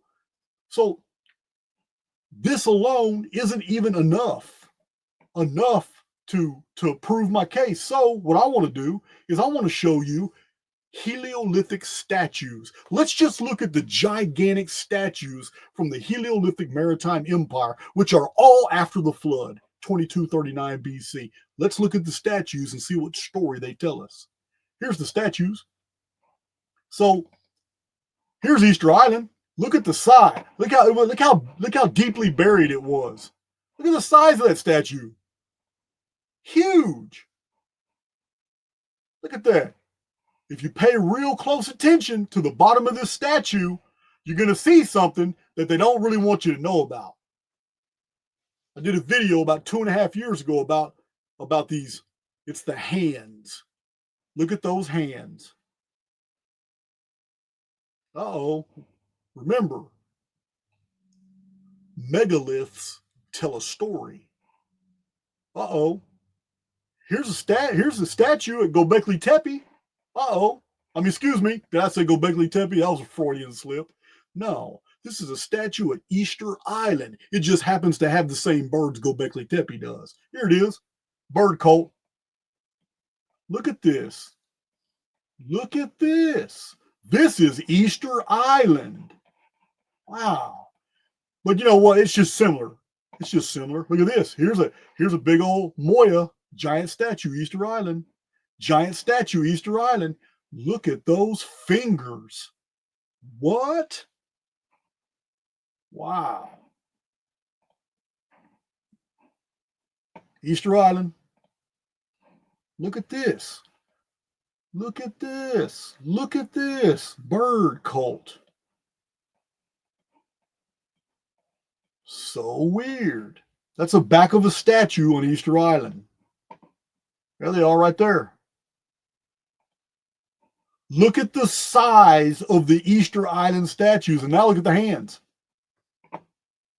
Look at the hands on all of them.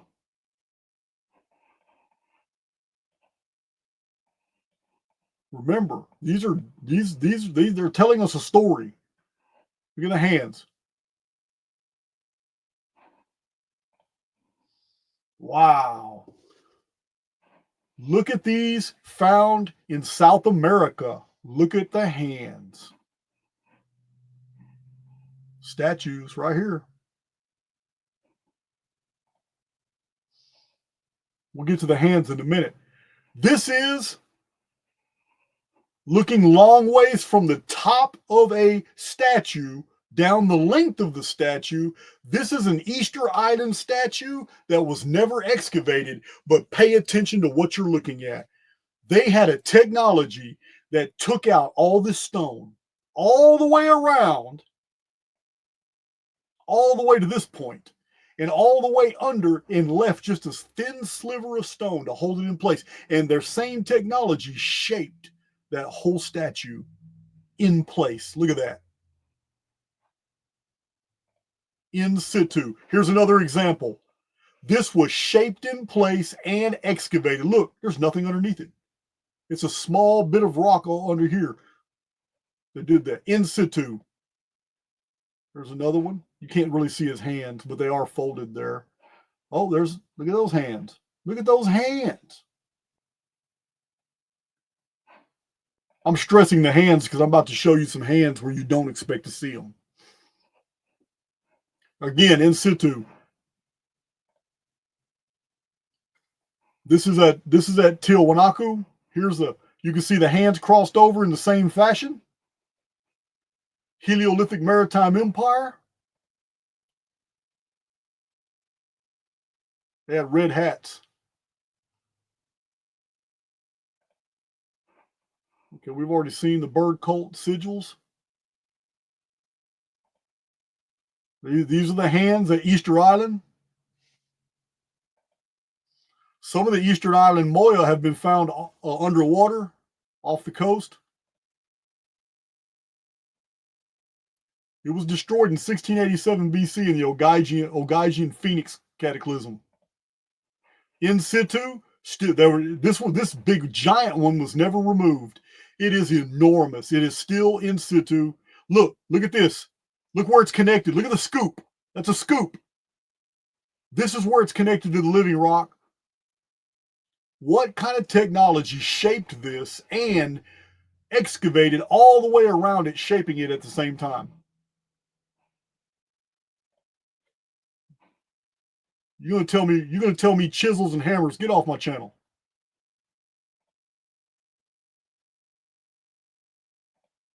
Uh-oh. Uh-oh. I got a drink to that. Look at those hands. Where's that at? Can I get it? Can I get y'all to tell me in the comment section where this pillar is? Where is this pillar located?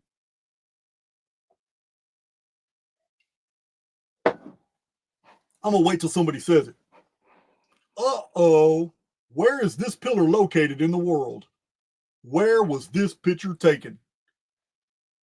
Earthkeeper, thank you. This is Göbekli Tepe. David Tancon, thank you. Pillar of Ayers. I can't pronounce that. This is it.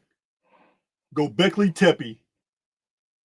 That's a pillar of a man, just like Easter Island, wearing a belt. There's some of the Moya have belts in Easter Island, but those are the hands folded over in that fashion. This is Göbekli Tepe.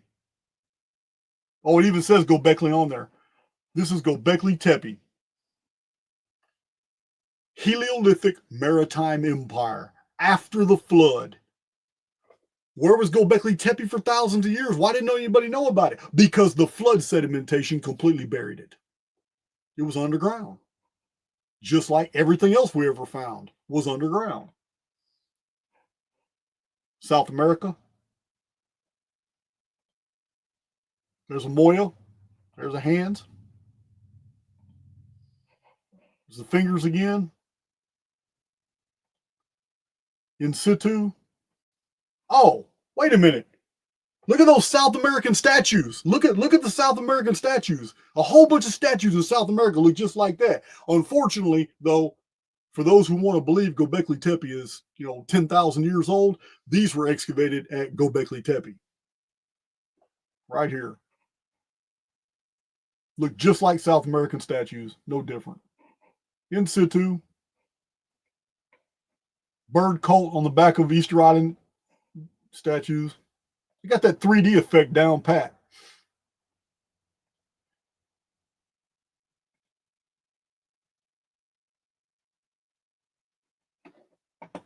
Yeah, that's awesome. So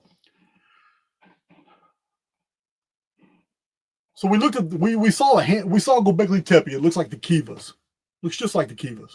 In my other videos, we've seen the handbags. The handbags link Göbekli Tepe to the rest of the Helio-lithic maritime empire. There's nothing special about it. Just because something's buried. Man, we've got cities from the 16 and 1700s that are buried under deeper sediments than when we found Göbekli Tepe.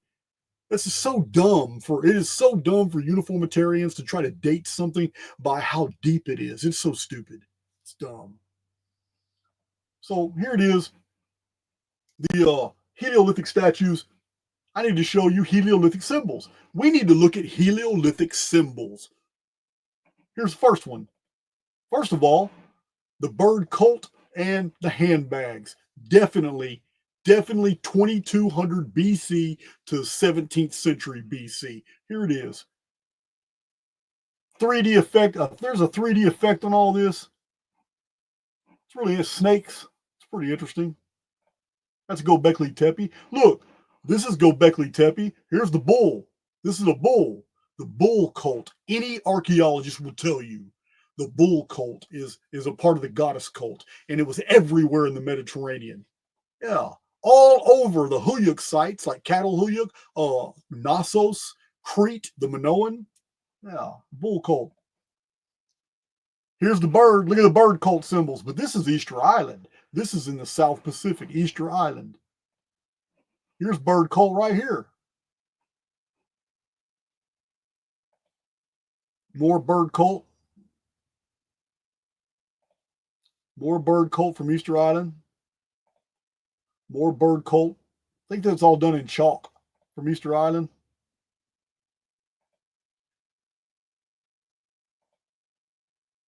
Then we have this bostraphedron. It's a type of writing that goes from right to left and then from left to right, right to left, and left to right. This is ancient Hittite. It's as the ox plows is how the writing goes. These are ancient Hittite. Look at these symbols. Many of these symbols are very, very close to other Helio-lithic type symbols. It's during the Helio-lithic period that different cultures are now being able to express themselves and come out with all kinds of really interesting ways of communicating. Look at this. This is the head of a panther that is found in Helio-lithic architecture. They put a panther. Look at the animal. Look at that animal. They put an animal in the stone, seen from the coloration of the stone. Why is this important? I'm going to show you. They did it with a snake as well at Cuzco. Discolored stones show a snake. This was a feature of Helio-lithic architecture to put all these animals on their architecture. You never saw this in Post-Technolithic. You never saw this in Technolithic. You see it now as an expression, as culture is beginning to show all kinds of artistic stuff mixed with the technology that they're using. There's a cat on a pillar. Look at that. That's Göbekli Tepe. That's 3D art right there. There's the bull coat and the bird, alligator, more 3D art. That 3D effect is famous in the Helio-lithic architecture. There's the handbags and the bird coat and the scorpion all together. This is Easter Island bird coat, Easter Island stamp. There's a T-pillar with the 3D art.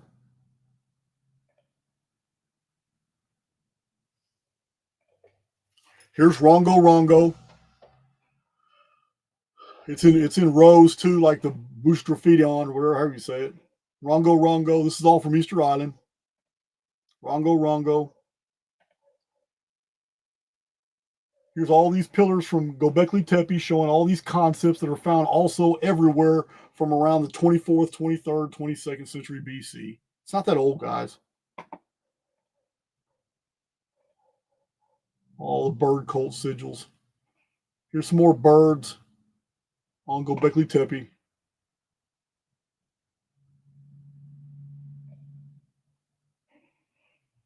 There's a little four-legged tailed fox or something. There's a bull right there at Göbekli Tepe. There's a bull. Look how this, there's a bull. Look at the door. Look at the style of this portal or whatever. It's not even a portal. It's like a channel for water. But look, there's a animal here, and there's an animal on this side. There's the scorpion, Graham Hancock's little buddy. There he is again. Bird colt. Little birds at Göbekli Tepe. More birds. That's the same old pillar. There's a little four-legged creature again. Seen him a bunch. So yeah, we saw the animals on either side of the gate earlier in 3D effect, bas relief, really intense bas relief. I don't remember where that was, but I showed it to you earlier. The same thing you just saw in Göbekli Tepe.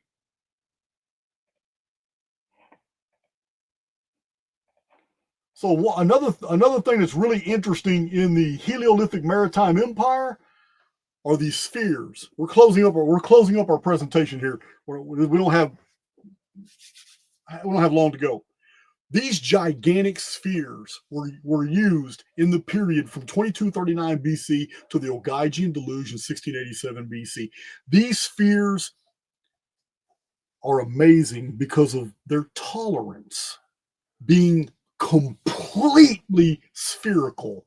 They have been measured and studied. So I have books about them. One of them, The Stones of Time, right here. I think this is it.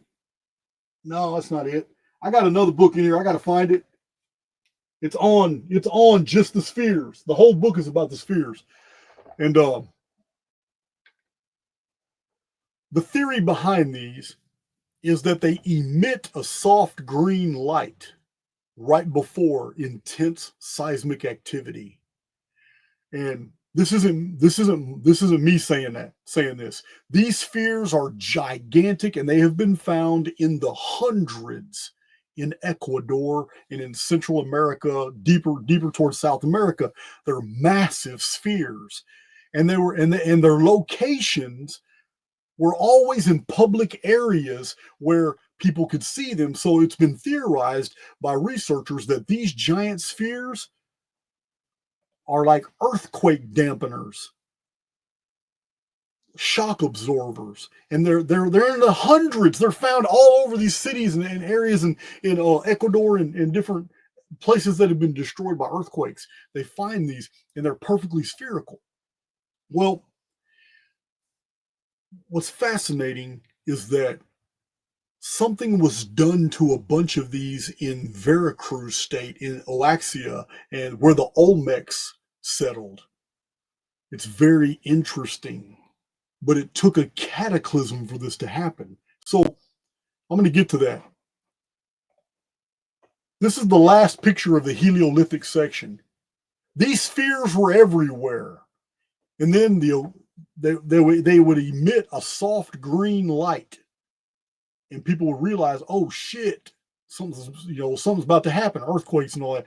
So these spheres are there's few surviving ones. Most of them have been buried, and they found hundreds of them.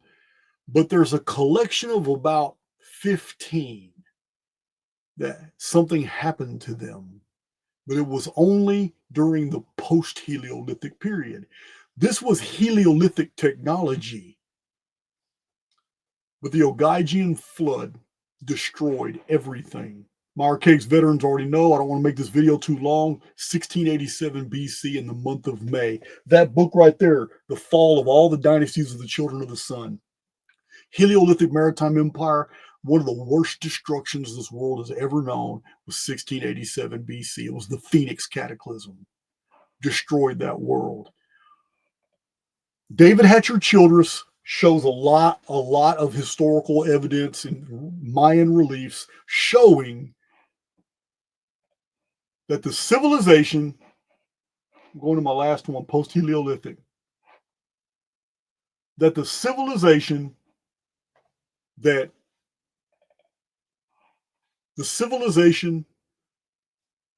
totally collapsed.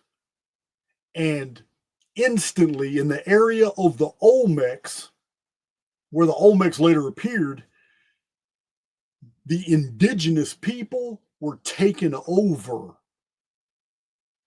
by basically a whole nother culture that was nearby, and they were black, like African. The reliefs are very violent, what they show. There are Mayan reliefs and Olmec reliefs that basically show they show two things. One, they show that a black indigenous culture took over from the culture that had built all this stuff. And when they took over, they did it with violence. It was a cataclysm that allowed for this other culture, which was African black, came in and took it over.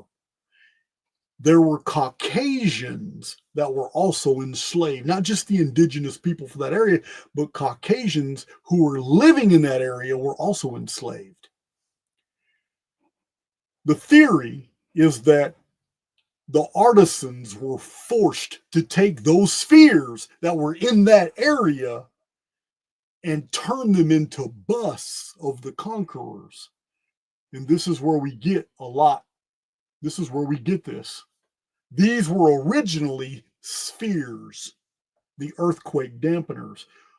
After the earthquake and after the Ogygian deluge destroyed that area, this black race came in and took over all these settlements and cities, enslaved the artisans and the indigenous people, and for a short period of time ruled this entire area and had the artisans turn these spheres just in these cities into busts.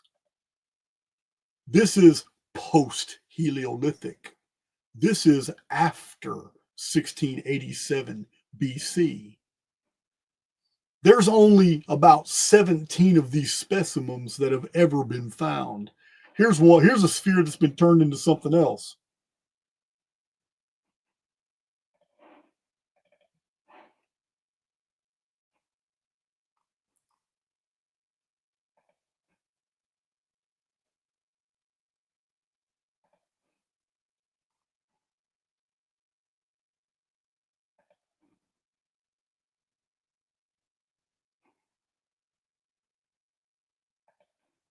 Just showing some old pictures from old books.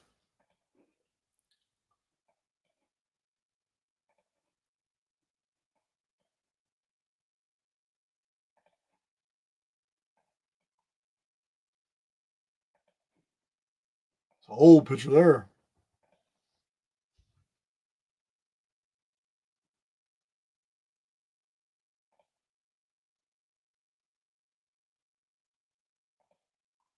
This is still a long time ago, guys.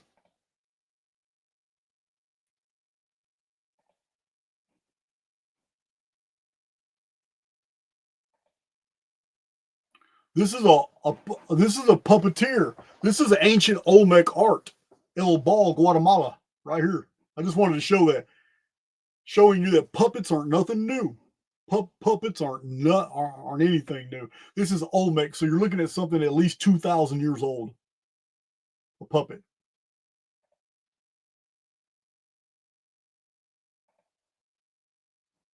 I'm going to tell you the rest of this story as soon as we get to the last one.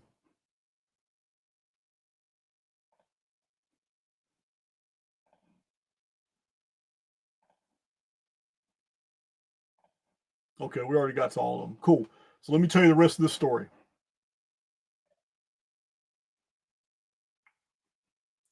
Before we go into the last slides, which we'll go through fast, are post-Heliolithic architecture. Now, the rest of the story.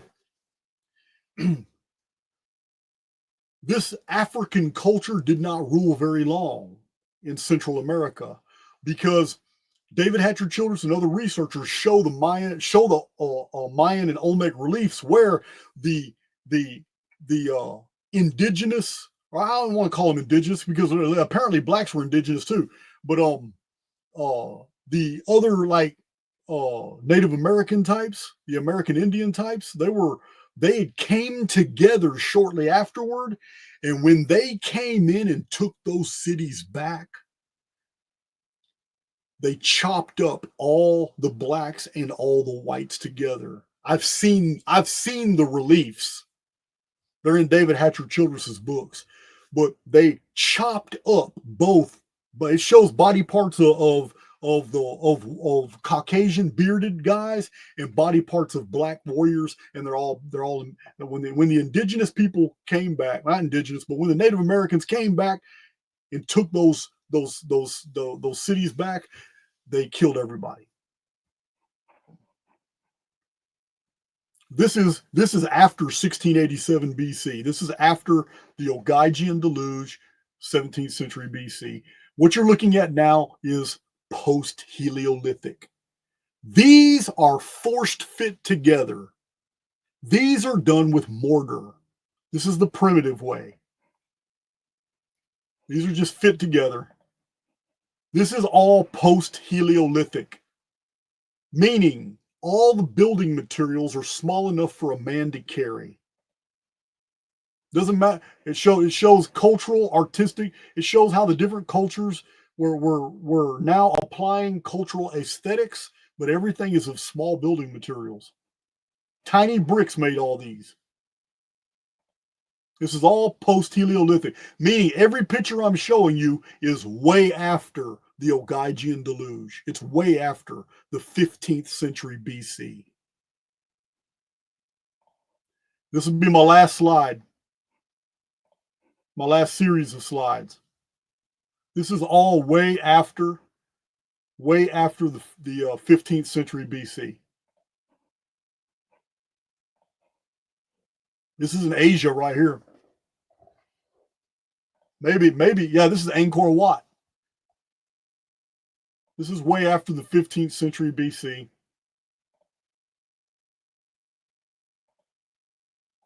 This is back in the South America. South America again. South America. Ecuador. North America. North America. Central America. Ecuador. Or Guatemala. It's hard to tell. This is Mayan, 100% Mayan right here. All of this is post-Heliolithic.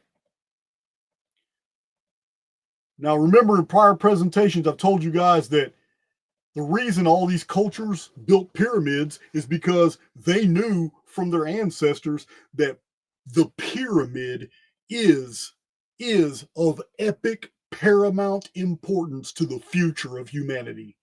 This belief has never left the human race. This is why when all these cultures went to all different points of the world, taking their post-Technolithic architecture, they built ziggurats and pyramids. That's why the Helio-lithic maritime empire built pyramids everywhere. They knew it was of epic importance.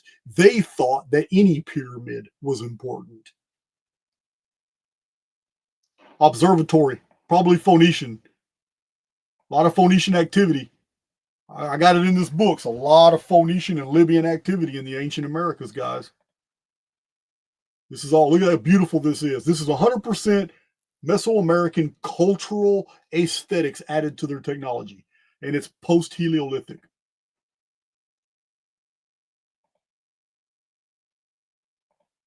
Almost done, guys. It's been a long, I knew this video was going to be about 3 hours. I didn't know it was going to be almost 4. Here's the Kivas of the New World. Here's Kivas of the New World. No different than Göbekli Tepe in Turkey. You guys need to watch those 3 Göbekli Tepe videos I did. Fingers of the Bird Cult. Kivas of the Ancient World. There's a third one, which is actually the first one. I can't remember what it was.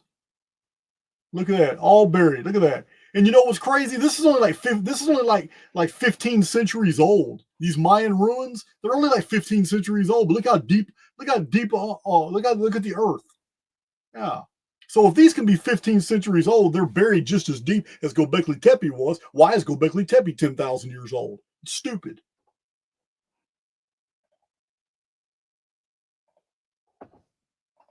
This is all post-Heliolithic. You never saw any of this cultural stuff in Technolithic architecture. You never saw it in Advanced Neolithic. You never saw it in Post-Technolithic. But you started seeing it in Helio-lithic, but Helio-lithic never had this detail. This is all post-Helio-lithic. Helio-lithic never had this detail. Round Towers of Ireland, post-Helio-lithic, but extremely sophisticated, really unusual acoustic properties. No one knows what they're for, and the doors were always high above the ground, just like the Great Pyramid. Found all over ancient Ireland and Sardinia. I got a whole book called The Round Towers of Ireland. Got a whole book on these. Now, in the 5th century, in the 5th or 6th century AD, hundreds of those towers fell. That's how bad the earthquakes were. I have that mentioned in that book. This is all post-Heliolithic. How do we know? It's not just the aesthetics. It's also the fact that everything is of an average person today can carry.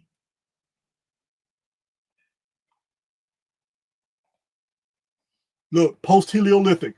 Here's busts, faces. These aren't angry faces like the other ones of the Olmecs. These are very serene, peaceful Asian faces right here at Angkor Wat, built into this very aesthetic. This is post-Heliolithic. This is all post-Heliolithic. This is unusual. This is Rockwall, Texas.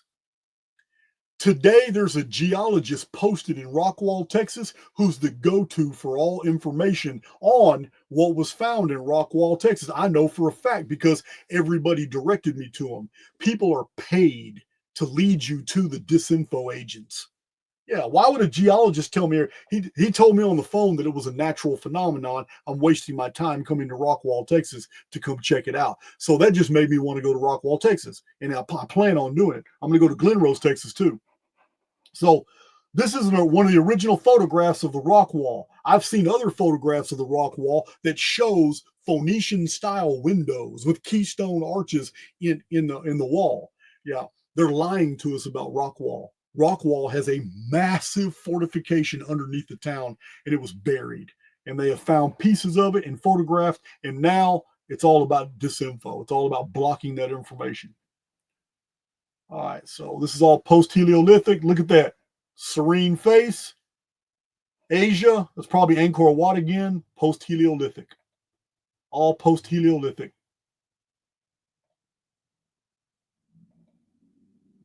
This is post-Heliolithic because the post-Technolithic and the Helio-lithic maritime empire would have never made a window this crappy.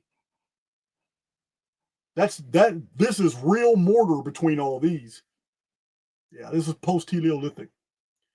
You can see all this is post-Heliolithic. Boulders are just stacked against boulders, probably mortared together. It's all post-Heliolithic.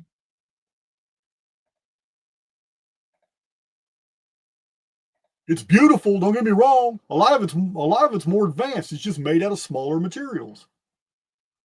More easily managed materials. Instead of whole faces for the bust, it's got layers of stone for the bust. This right here is actually 4 or 5 structures stacked on top of each other. It's not a true pyramid, guys. This isn't a true pyramid either. It's 2 structures. Still beautiful. Doesn't take away from the fact that it's beautiful and it's a work of art and it's an engineering marvel. These are just nowhere near the precision nor size of the Great Pyramid in Egypt. Neither is this. It's all post-Heliolithic. It's huge, though. Look at it. It's like 210 feet tall. All post-Heliolithic.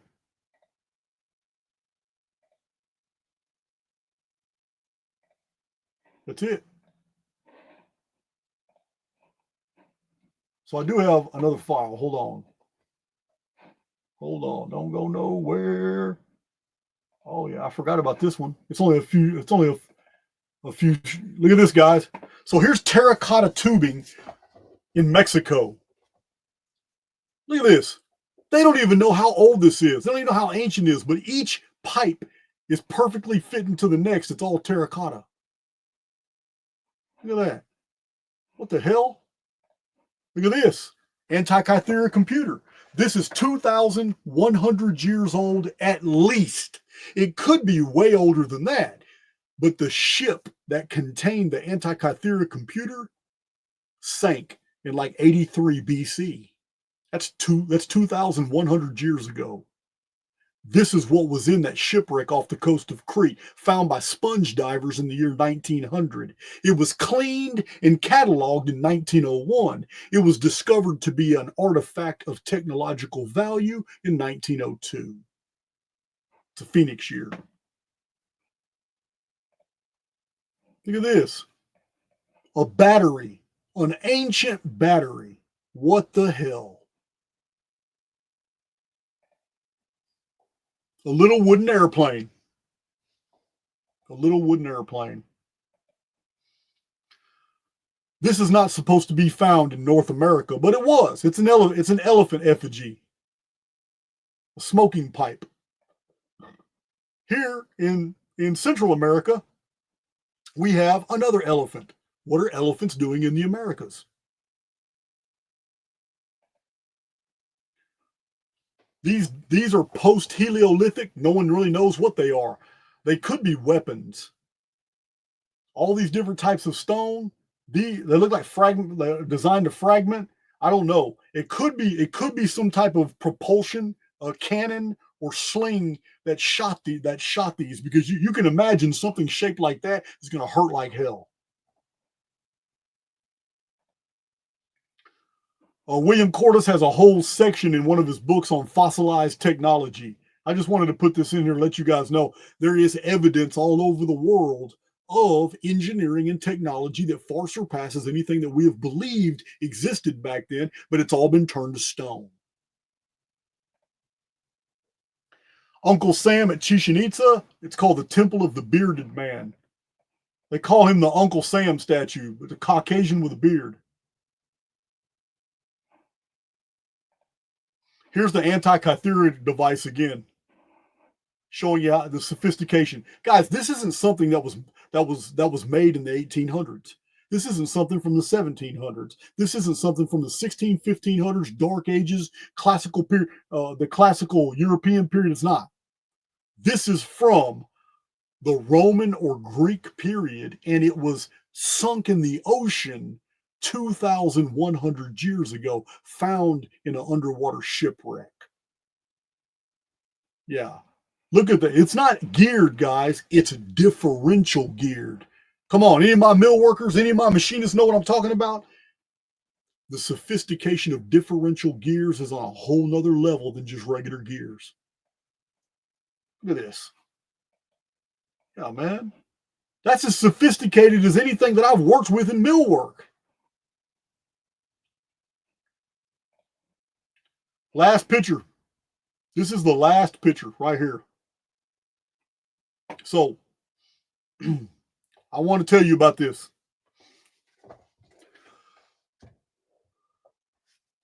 I wish I should have showed a different side, showed her profile. Absolutely beautiful woman. Nefertiti, you know her, you know of her as a queen of a pharaoh. What you probably don't know is that in the specialist literature, you will find that Nefertiti was an Amorite princess. She was of the race of Amuru.